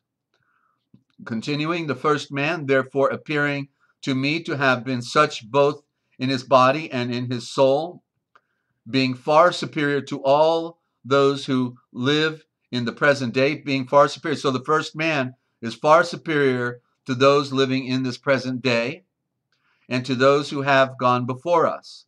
For our generation has been from men, but he was created by the great Elohim, and in the same proportion as the one author of being is superior to the other. Right, so anything you create has to be below you. And that's why woman is smaller in creation, because the male is regarded as first. And therefore, when matter creation came about, it was of a lower form called Elohim, not Yahweh, but Elohim. That's the creation itself. And it's the enlightened creation. That is, it has a purpose and a value and a direction that it is all going in. And the dominant consciousness of all Elohim is Yeshua, the first made, the first atom, atom. Okay, we have to get these pictures because we didn't learn this at the pulpit nor in school. And this is the actual essence of it all, ladies and gentlemen. It is a picture that can be obtained in the mind. It all fits today, doesn't it? With all the reading we did leading up to this, it seemed like everything is a piece of the puzzle that's coming here. So, and in the same proportion of as one another of being is superior to the other, so too is the being that is produced. For as that which is in its prime is superior to the beauty of which is gone by, whether it be an animal or plant or fruit or anything else, whatever, of the productions of nature, so also the first man who was ever formed appears to have been the height of perfection of our entire race. Okay, and he was the height of perfection. I've got to underline that in red here. And subsequent generations appear never to have reached an equal state of that perfection. But so that's, the fall of the Aryans. Okay, that's what we're talking about here. And it's not to take away from any other race or culture. We're just talking about how things began. And the other races were here first. Aryan was the first made Adam. He was taken up to the throne of the sun, the atom known as Eden in corruption. And then he came last. So that which is first came last. And this is the way it is in the allegory and the symbolism. Just like Yeshua is the first made, then he comes at the end of time to save mankind, right? That which was first becomes last. And Adam is also an archetype of this nature. But he was of a lesser quality. That's why he falled. It was predetermined that he would fall. So therefore, Yeshua in the great saga could save him. But it was also meant to save all of mankind that was here previously. the objective, for any other culture. Okay, so this is called the Great Mystery, and I never saw it coming when it all unfolded to me just within the last 5 years. I always, thought, the simple, story we're told that all the races came out of the Shem, Ham, and Japheth. All the people of the world were destroyed by the flood, but that's not the way it really is. The flood story was localized and is the Mediterranean Sea. And I gave that presentation at the beginning. Go back to June 1st and work forward in that first 2 weeks. You'll get it. I even give you a picture of it and give the whole, synopsis of that. And I prove it out through mythology and everything else. And not to mention the archaeological evidence that's there. But, so people did survive the flood. They survived it on the shores of the Mediterranean, what we call the Mediterranean today. You see? And that's why the story of the flood is all over the world, because it was a one world order at the time of pyramid civilizations. They're flying around in their anti-gravity craft. They still were doing it, but things changed after the flood, and it was a new regrouping of the one world order. A lot going on there in this story, ladies and gentlemen. And I'm following what Philo and the scriptures are breathing, but what has been corrupted by the priesthood, So, and subsequent generations appear never to have reached an equal state of perfection, but to have at all times been inferior both by their appearance and in their power, and to have been consistently degenerating. Which the same thing I have also seen to be the case in instances of the sculptors and painters' art. Now, especially if we compare that with Mitzrayim, Egypt, right? Who can do better artwork? Who can do better artwork than that was in Mitzrayim, right? We've seen those illustrations by those experts. What they did back there cannot be produced today. Cannot. For the imitations always fall short of the original models. And those works which are painted or fashioned from models must be much more inferior, as being still further removed from the original.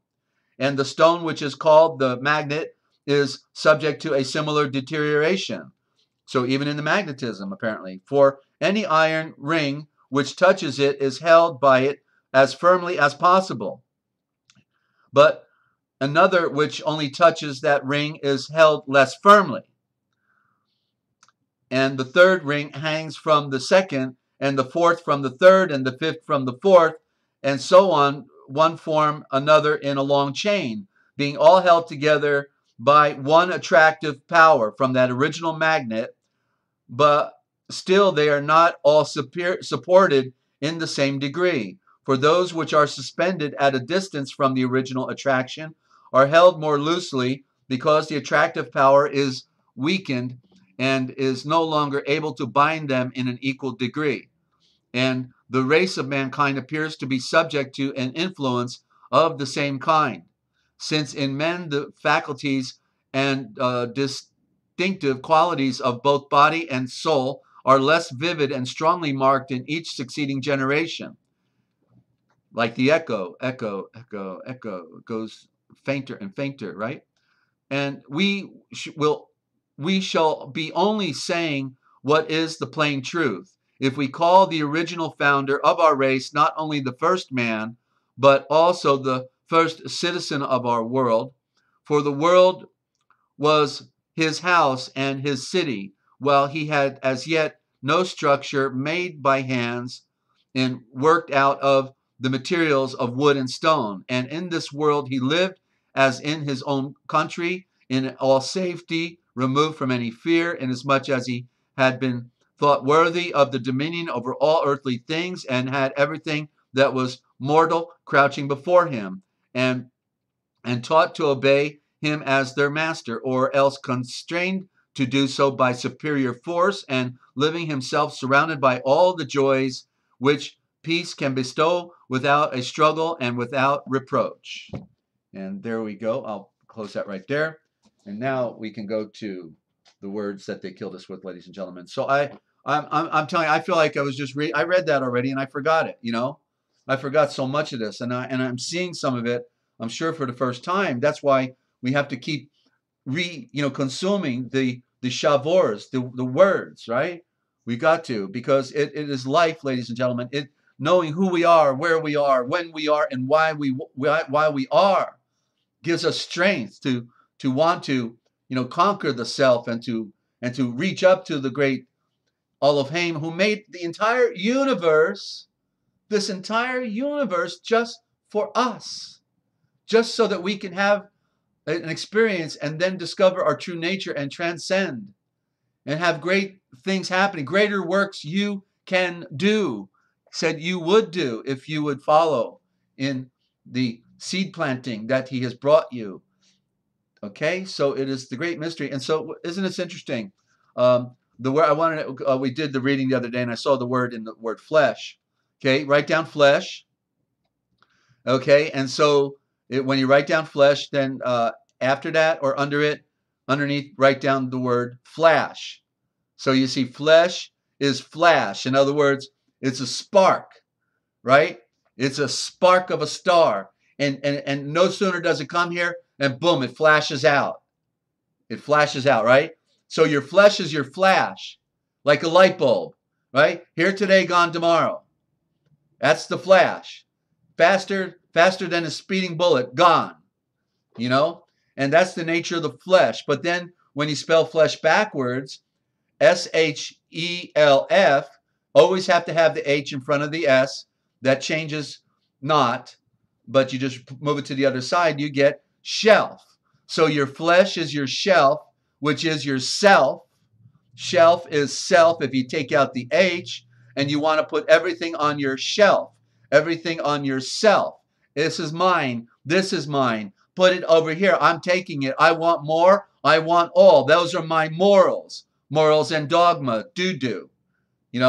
From the occultic. They want to keep everything in their possession, and that's their shelf, and that's their self. And that's why the GH is in the middle of your keyboard, because it represents the return that they intend to keep everything in. And the word atturn, which is the prime root of attorney, means to keep everything within the possession of the royalty, of the regal, of the Regis. Register, Regis, star. The Regis star is the royal family. You see, claiming everything, you register with them, you just lost it. Sorry. You registered your body with them, your mommy did, you just lost it. Sorry. You have to get it back if you think you can. Back to Kansas. Story for another day. So flash is flesh, and self is shelf. And the hidden bread. I wrote down the hidden bread here. I'm trying to wonder what that was about. The unleavened bread is also known as the hidden bread. Okay. Because see, we get the false truth is given to us on a silver platter, right? Oh yeah, Jesus, was born 2,000 years ago, and his name is Jesus Christ, and don't worry, it sounds like Zeus and Krishna, but don't worry about that. It's not. Okay, yeah, take their word for it. The priesthood, so you see, so in the I just watched a wonderful YouTube the other day, and so in the story they had hid the leaven, one of the 3 loaves of bread was hidden. Okay, and so what is the story about the hidden bread? You see, because the hidden bread is the bread that you want to consume, the one that's handed to you on a silver platter, and they say this is how it is. Don't ask any questions. Just take it and eat it. Okay, that's the one that will make you sick and you will die. Okay, but the hidden bread, the one that is hiding, is Yeshua. You see, they gave us Jesus, which is the healing Zeus, the Greek god, and Krishna. Christ is Krishna, the from the Hindustan. You see, it's okay because Jesus Christ introduced me to Yeshua because he wears the mask. Okay, it doesn't mean that you didn't get introduced to Yeshua. It didn't mean you didn't get connected with the Spirit. But what it means is then we wake up to the illusion that they created, and then at one moment we discover the hidden bread, the hidden manna that is Yeshua. He's been hiding all along behind the mask of Jesus Christ, and he is Yeshua HaMashiach. You see, he's hiding, but he takes off the mask He says, here I am. What did it say in Revelations? I will give you a name that nobody is naming. Okay? I will give you a name that nobody can name because nobody is naming it, you see.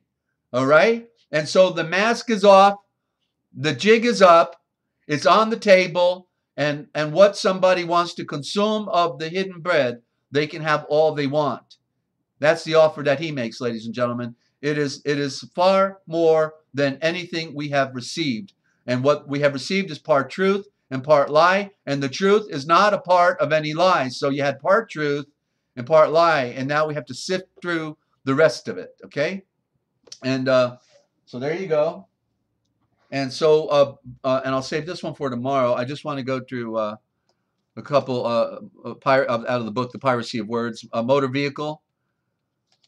I'll tell you what, that was enough for words right now, and I'm going to just really actually go to, where do I want to go? It's time here, 50.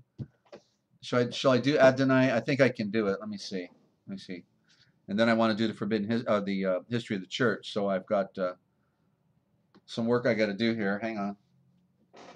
And want to welcome any new listeners to the broadcast, and hope you're getting an earful here. Okay. It's what they didn't want you to know that we tell right here.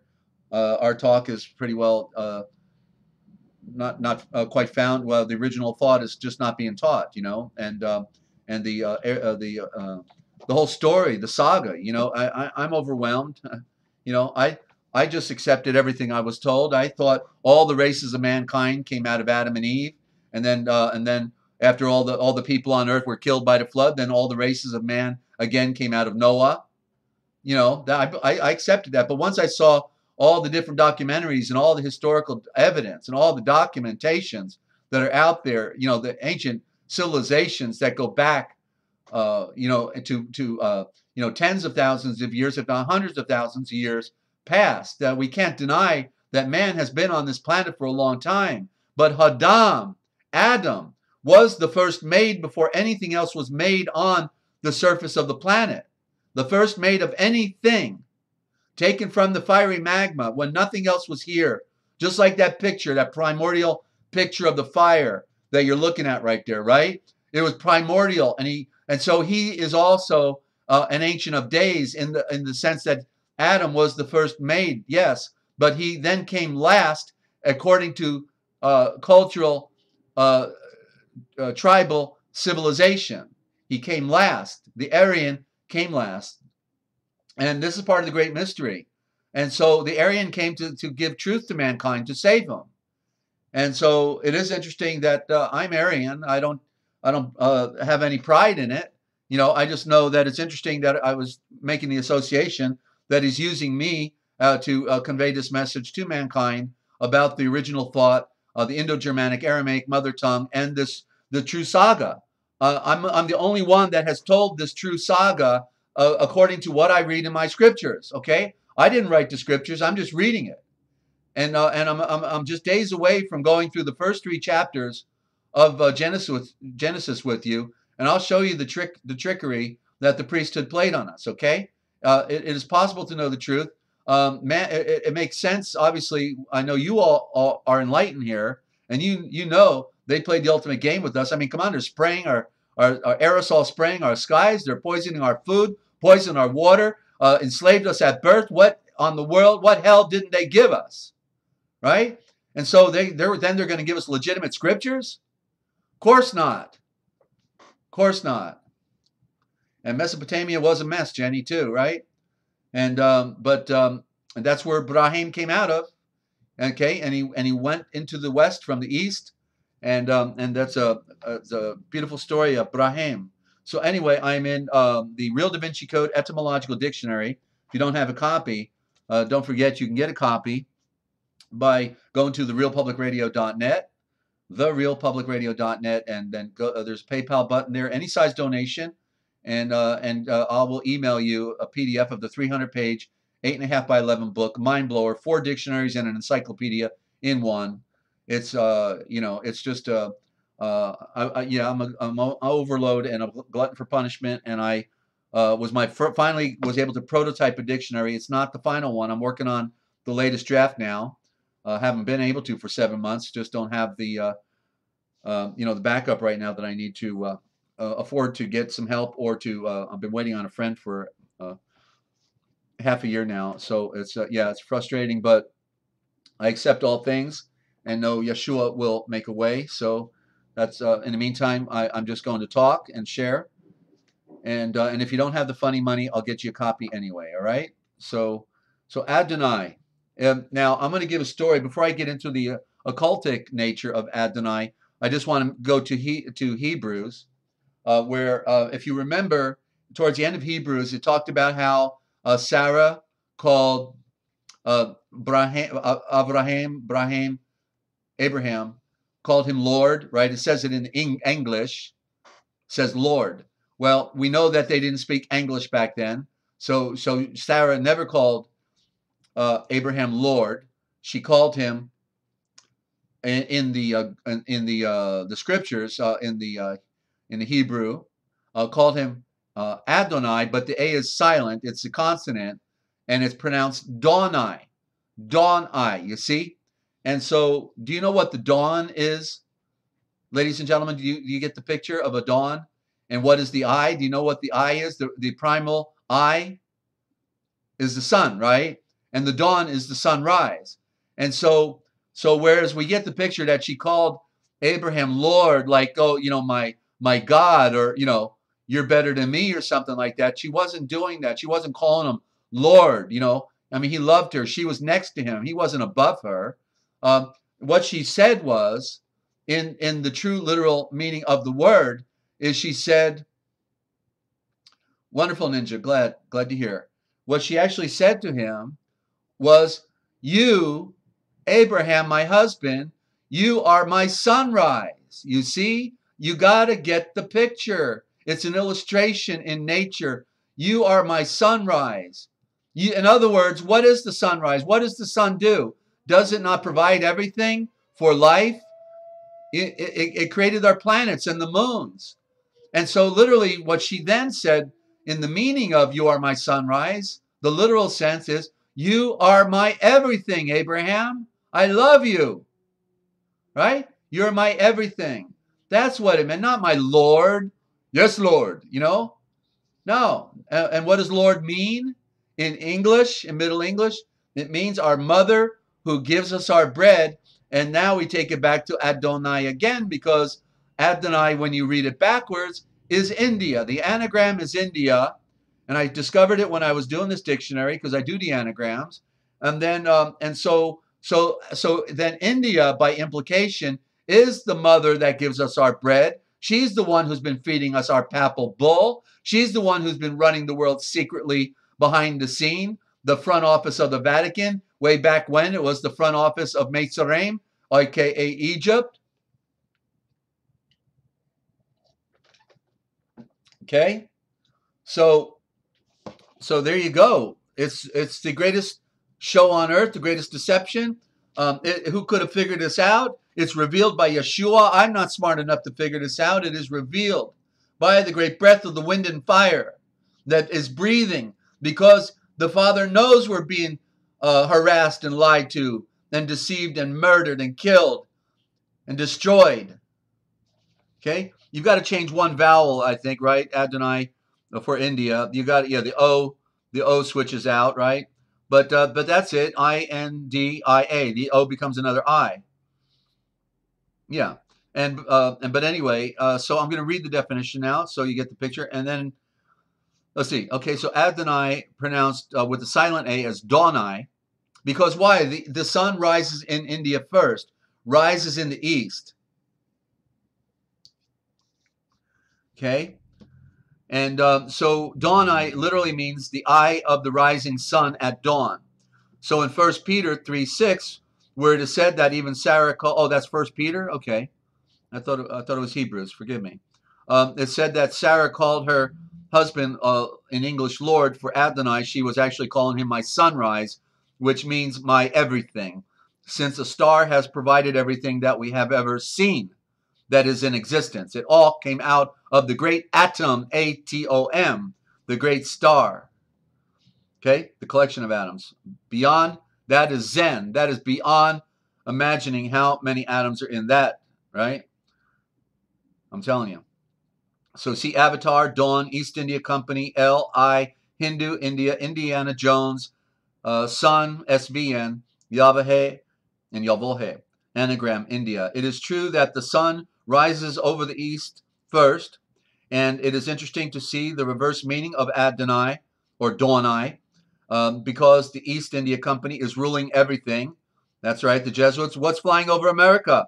The Jesuit slavery flag flying over America, the red, white, and blue.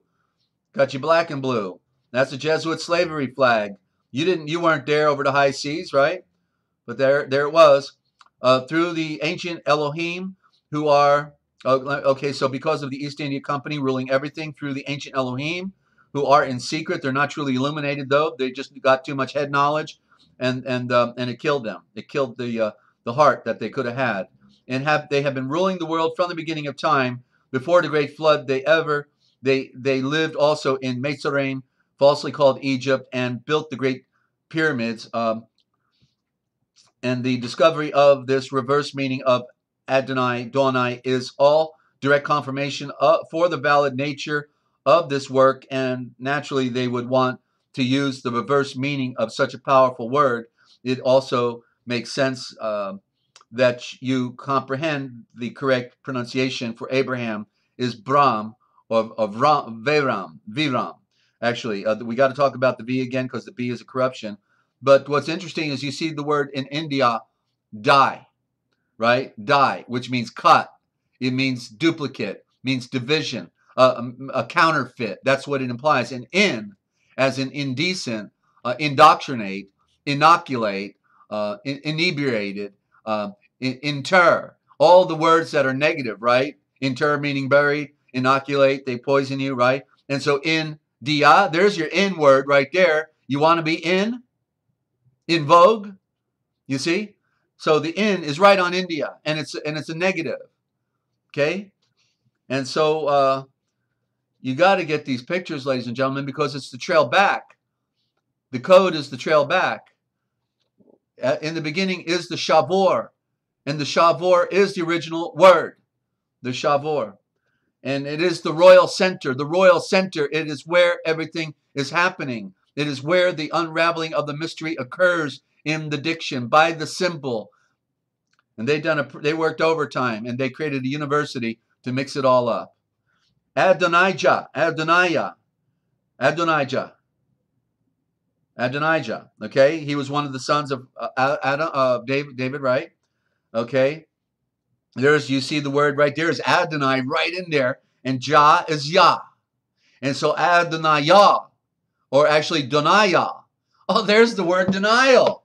Oh, wow. Denial is in Adonijah, and he was the one who attempted to steal the crown.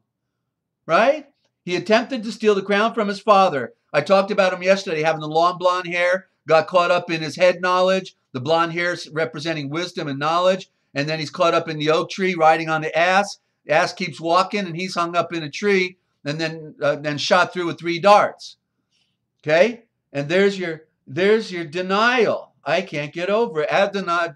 Adonijah, therefore, was in denial of the truth, and he decided he wanted to take over the kingdom for himself, and that is the representative of the ancient watchers. That is the story of India, the ancient Brahmin priesthood, right there in Adonijah. Do you think Yahweh was telling us something here? It's in our scriptures. And then they supplement it with Adonai at one point, you see. It's the great switch out. They took away the sacred name. They said, well, the sacred name is so sacred, Yahweh, we don't want you saying it, so therefore we're going to take it out, and we're going to switch it out, and we're going to give you Adonai, and I hope you like it because you're stuck with it now.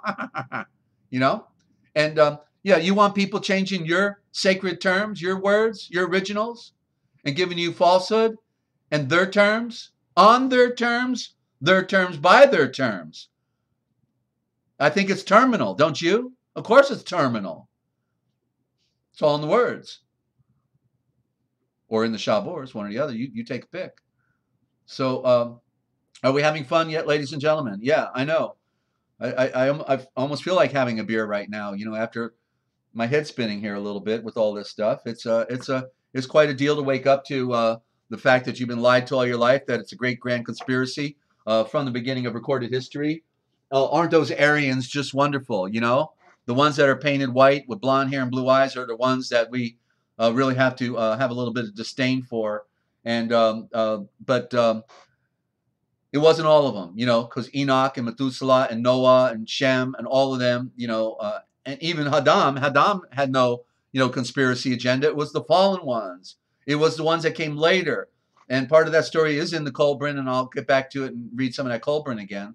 But you know, it's just amazing that that the knowledge they had allowed them to dominate the world. And Yeshua knew it was going to happen. Yeah, he was going to let them have their game, you know, and so in other words, if the Aryan race didn't come, and you know, with this head knowledge that they had, you know, living 1,000 years, get 1,000 people live to be 1,000 years old, you got 1,000,000 years worth of head knowledge. I don't think you need aliens to come down and tell you anything, right? Of course not. But imagine, you know, if those Aryans didn't come with that knowledge, then they never would have known, you know, never would have built all the scientific stuff we see, you know, the telescopes, the cities, all the things, you know, this is all a product that came out of Hadam, the knowledge he had when he was there with Yeshua while he created all of life on earth, and Hadam named everything. Says it right there in Genesis. He allowed him to name everything. Then he placed him in the garden. Wait a minute. He was in Eden, and then it says he placed him in the garden. Yes, he came from the light, fell from the light, and then he woke up, and when he wakes up, he sees his other half. He's a divided creature, and then he sees Kaiva looking pretty good, and he says, "You're the mother of all living." Whoa. You mean you came last, and you're the mother of all living? A lot to ponder on that, right, ladies and gentlemen, right? It's a deep saga, a deep story. So I'm now in the history of the church, and Eusebius, we're winding down, and I'm just glad everybody's here and eating this up. I hope the meal feels pretty good to you, because you're not, you know, we got to eat strong meat, right? Strong meat to be able to get the picture, and we got to destroy the fallacies and the priesthood and the disinformation they've been feeding us all of our lives. It's always more. It's always more than we can ever imagine. And I'm still at the beginning of my journey. I'm at the beginning. We're always at the beginning, no matter how much we learn, how much we grow. And we all have to hold hands and help each other in that, right? Imagine they enslaved us, and they brainwashed us, made us into robots. You know, the Pavlovian thing, right? You know, where the bell rings and, okay, yes, what line do you want me to stand in? Where do I go? Who am I? Why am I here? Yo, okay, it's okay. Hang in there, breathe deep. Okay, let's get back to the read now. Okay, shall we? Yeah. Good slaves. Good slaves. Christ's predictions, warning before the war. Such was the reward of the Judeans iniquitous. There's iniquity. Again, India, go back to the IN. I forgot iniquity. And wicked testament of Yahweh's Mashiach. It's worthwhile to set alongside it our Savior's absolutely true prediction, in which he reveals those very things in this prediction. Alas, for and this is out of the original Gospel, 157. So Eusebius is actually quoting out of the original Gospel that we're reading, that Yah-Love is reading, and it's chapter 157, 18 through 19. I can't get over it. Also found in Matthew 24, 19 through 21. Alas, for those who have a child unborn or at the breast in those days, pray. Well, alas is not a very good translation for sure, but woe, I think it said woe, and so it may be that judgment is determined for those who have who have the unborn child. I think that is even in metaphor. That's a metaphor, meaning for those who have not pulled their spiritual walk together. I'm seeing this right now. That's what it means. Those who are have an unborn child, because the child is Yeshua, right? But it is you also. Because why? You had to be born again. And so that warning is for those who had not pulled it together. Unfortunately, see, just like today, we all have a great struggle in ourselves to become one in our journey with Yeshua, to have put off the imperfection and put on the perfection of light, and been fulfilled and received the great breath of the wind and fire, and to conquer the self and to be dead to this world completely. So alas for those who have a child unborn, or for the or at the breast in those days. Pray for your flight that it may not be in the winter or on the Shavuots, for then there will be great distress, such as there has never been from the beginning of the world till now, and never will be again. In computing the entire number of those who lost their lives, we're talking about now the final destruction, the third time's the charm of Jerusalem in 68 through 70 AD. The historian says that the famine, and where it was sieged by Rome, near 3 million people, okay, about half of them died, the other half were enslaved. The historian says that famine and sword destroyed 1,100,000 people, okay? The sword, the famine and the sword destroyed them, basically a third of them, 1,100,000 people. And those who had taken part in the sedition and terrorism informed against each other after the capture of the city and were put to death. Yeah, they all informed on each other. Good loyalists. That the tallest and handsomest of the youngsters were kept for the triumphal procession.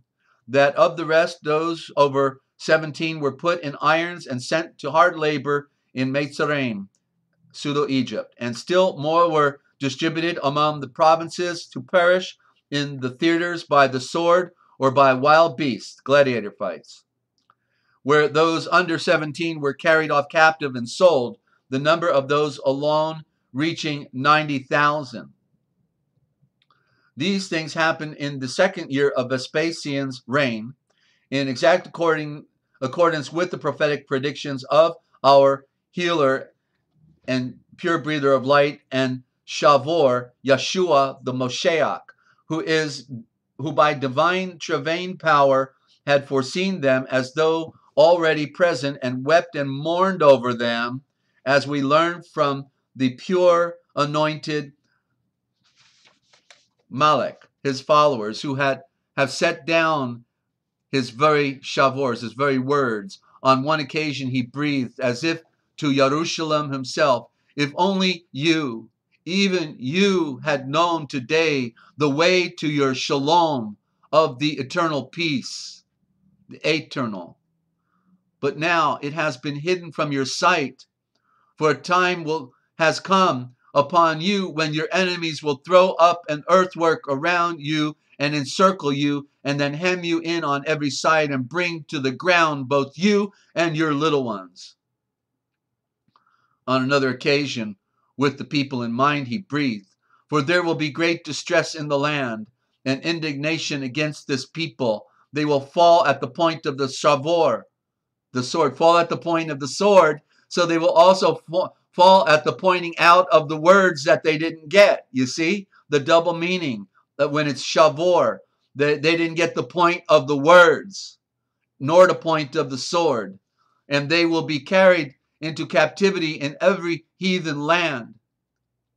And Jerusalem will be trampled on by the heathen till the day of the heathen is over. That's what Yeshua called the end of the Gentile dispensation, which appears to be right now, and we are being dispensed. Our world is over. They destroyed our world, our ozone layer, our minds, our people. They did a number on us. They made us a basket case, planet Earth. Continuing, and again, when you see Jerusalem encircled by armies, then you may be sure that her desolation has come near. Anyone who compares our Savior's words with the rest of the historian's account of the whole war could not fail to be astonished and to acknowledge as divine and utterly marvelous the foreknowledge revealed by our Savior's prediction. after the Shavuos Passion, and the cries with which the Judean mob clamored for the reprieve of the bandit and murderer, and begged that the author of life should be removed from them, disaster befell the entire nation. There is no need to add anything to the historical records. And this is written, basically 2,000 years ago, right? This is 300 AD, maybe written about 320 AD. Okay? So it was over. So who are these chosen? Who are these people calling themselves Israel? Pseudo-Israel, false. A cover for the Babylonian Talmudic Krishna Shivan tradition of the ancient Aryan Brahmin priesthood in modern day. The greatest show on earth. Got a little Islam, got a little Judaism, got a little Catholicism, got a little Christianity, all blended together against the people. Brainwashing. You want to talk about brainwashing, right? Look at that. Islam, right? Wow. And they got them to want to kill Christians. How about that? That's a pretty good brainwashing, isn't it?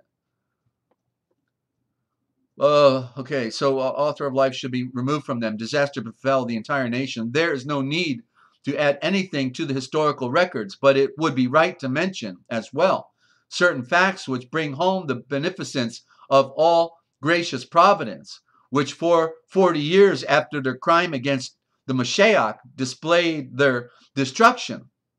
All the time, most of the royal Maleks and truth seekers, including Yaakov himself, the first bishop of Jerusalem, known as, and bishop would be Pathfinder. He was the first Pathfinder. I think he was the second. I don't, this thing about Kefe. Kefe was the first leader, so I don't, maybe it is the title. Maybe it's just simply the title that is different, the bishop being the Pathfinder.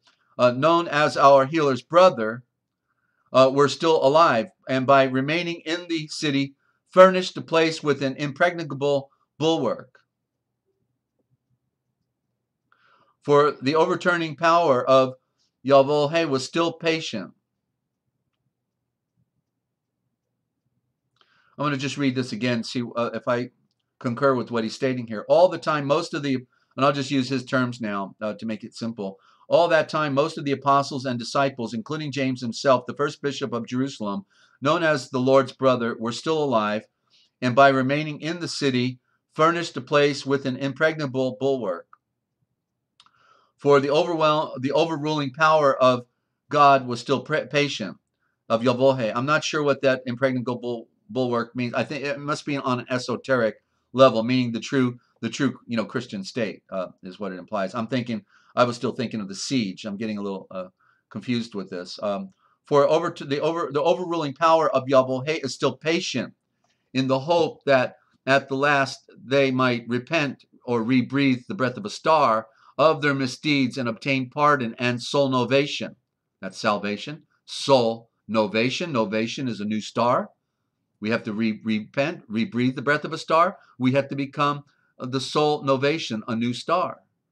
Because we weren't a star, new star for the first time.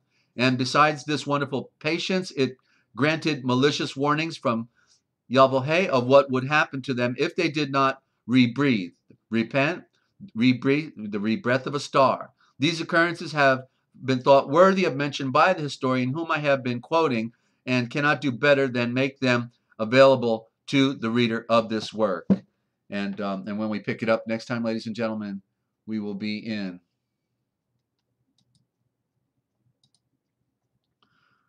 number 8.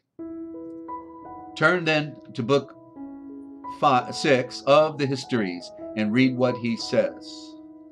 Okay, that's where we'll pick it up. Wait a minute, I didn't finish this? Hang on. We're still in the same thought. I thought this was a new section. Excuse me. I don't want to end it in the middle, because this is the crossroad. Okay, this is the changing of time, the greatest destruction in the world. And so turn to book 6 of the histories and read what he says in the histories of Josephus. Right. Let me just take a sip real quick. Hang on. the unhappy people were beguiled at that stage by cheats and false messengers of Yahweh, our great Elohim. And while the unmistakable potence of the foreshadowed the coming desolation, they treated with indifference and incredulity, disregarding Yahweh's warnings and our great Elohim's warnings as if they were moonstruck, blind, and senseless. Well, that's a good way to put it.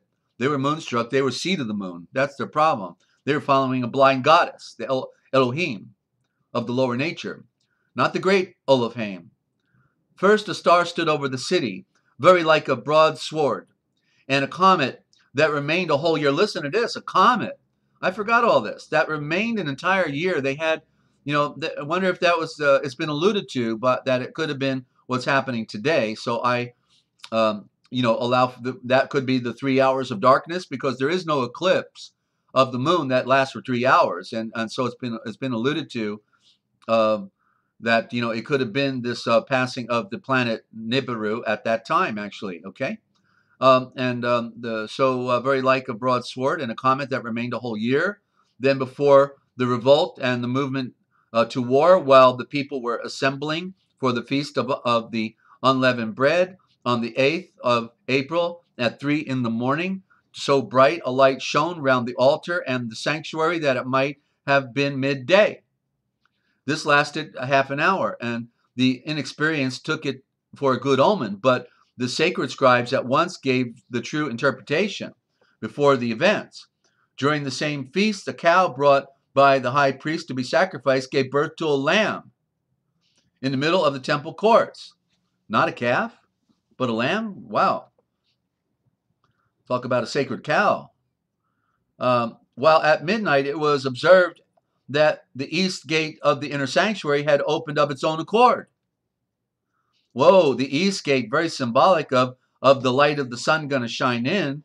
The royal ruler, the symbol of the royal ruler, a gate made of bronze and so solid that every evening 20 strong men were required to shut it, fastening with iron bound bars and secured by bolts which went down a long way. A few days after the feast, on the 21st of May, a supernatural apparition was seen, amazing to be believed. What I have to relate would have been dismissed as an invention had it not been vouched for by eyewitnesses, and following the disasters that bore out much of the signs. Before sunset, there was seen in the sky over the whole nation chariots and regiments in arms speeding through the clouds and encircling the town. Again, at the Feast of Pentecost. That could also be an allusion to falling meteors, that didn't land there but just went across the sky. That could be it, Again, at the Feast of the Pentecost, the Jubilee, when the priests had gone into the temple at night to perform the usual ceremonies, they declared that they were aware first of a violent movement and a loud crash. Well, there you go. Explosion, yeah. Then of a concerted cry. Let us go hence. I guess that means let's get out of here. An incident more alarming still had occurred 4 years before the war. At the time, exceptional peace and prosperity for the city. One Yeshua, son of Ananias, a very ordinary yokel. He's literally got yokel here. Came to the feast at which every Judean is expected to set up a tabernacle for Yahweh. As he stood in the temple, and that tabernacle would have been for Yeshua, right? They put a little window in the top of it. As he stood in the temple, he suddenly began to shout, "A voice from the east, a voice from the west, a voice from the four winds, a voice against Jerusalem and the sanctuary, a voice against the bridegrooms and the brides, a voice against the entire people." Day and night he uttered the cry as he went through the streets. Some of the more prominent citizens were annoyed at these obvious, obnoxious, ominous words, laid hold of the fellow and beat him savagely, without saying a word in his own defense for the private information of his persecutors. He persisted in shouting the same warning as before. the Judean authorities rightly concluding that some supernatural force was responsible for the man's behavior, took him before the Roman procurator. There, though scourged still till his flesh hung in ribbons, he neither begged for mercy nor shed a tear, but lowering his voice to the most mournful of tones, answered with every blow, "Woe to Jerusalem! Woe, judgment." Now, the word woe is a code. It's judgment. Judgment to Jerusalem. Judgment to Jerusalem. Judgment to Jerusalem. A still more astonishing story follows a paragraph later. I mean, I didn't see any love there, did you? I mean, they want to talk about the city of peace, the city of love, and they're going to tear the guy apart when he's obviously a navigator. He's obviously speaking for Yahweh. And so what's the always thing they do? They get stones, or they crucify, or they whip you to death. You know, that's all they did there, right? No wonder Jerusalem is irrelevant, right?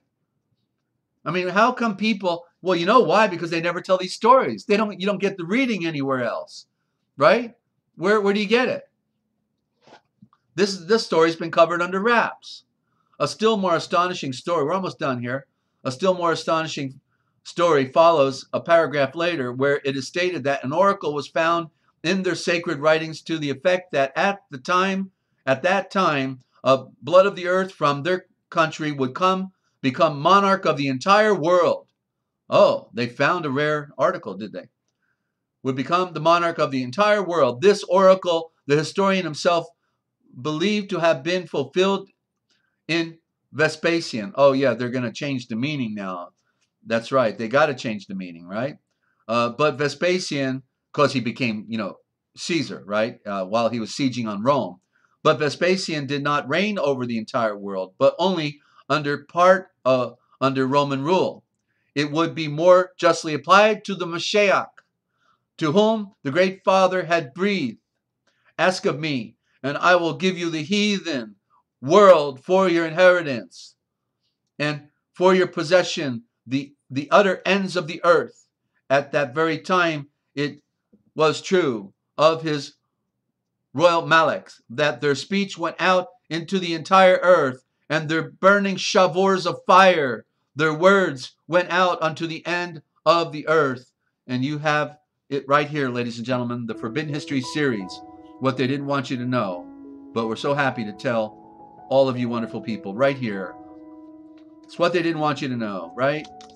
But somebody's got to do it, and share the message, get it out there to those who would want to know. When we pick it up right here, it will be Josephus and the writings that he left, his allusions to the sacred books. I guess they were just allusions to them, weren't they?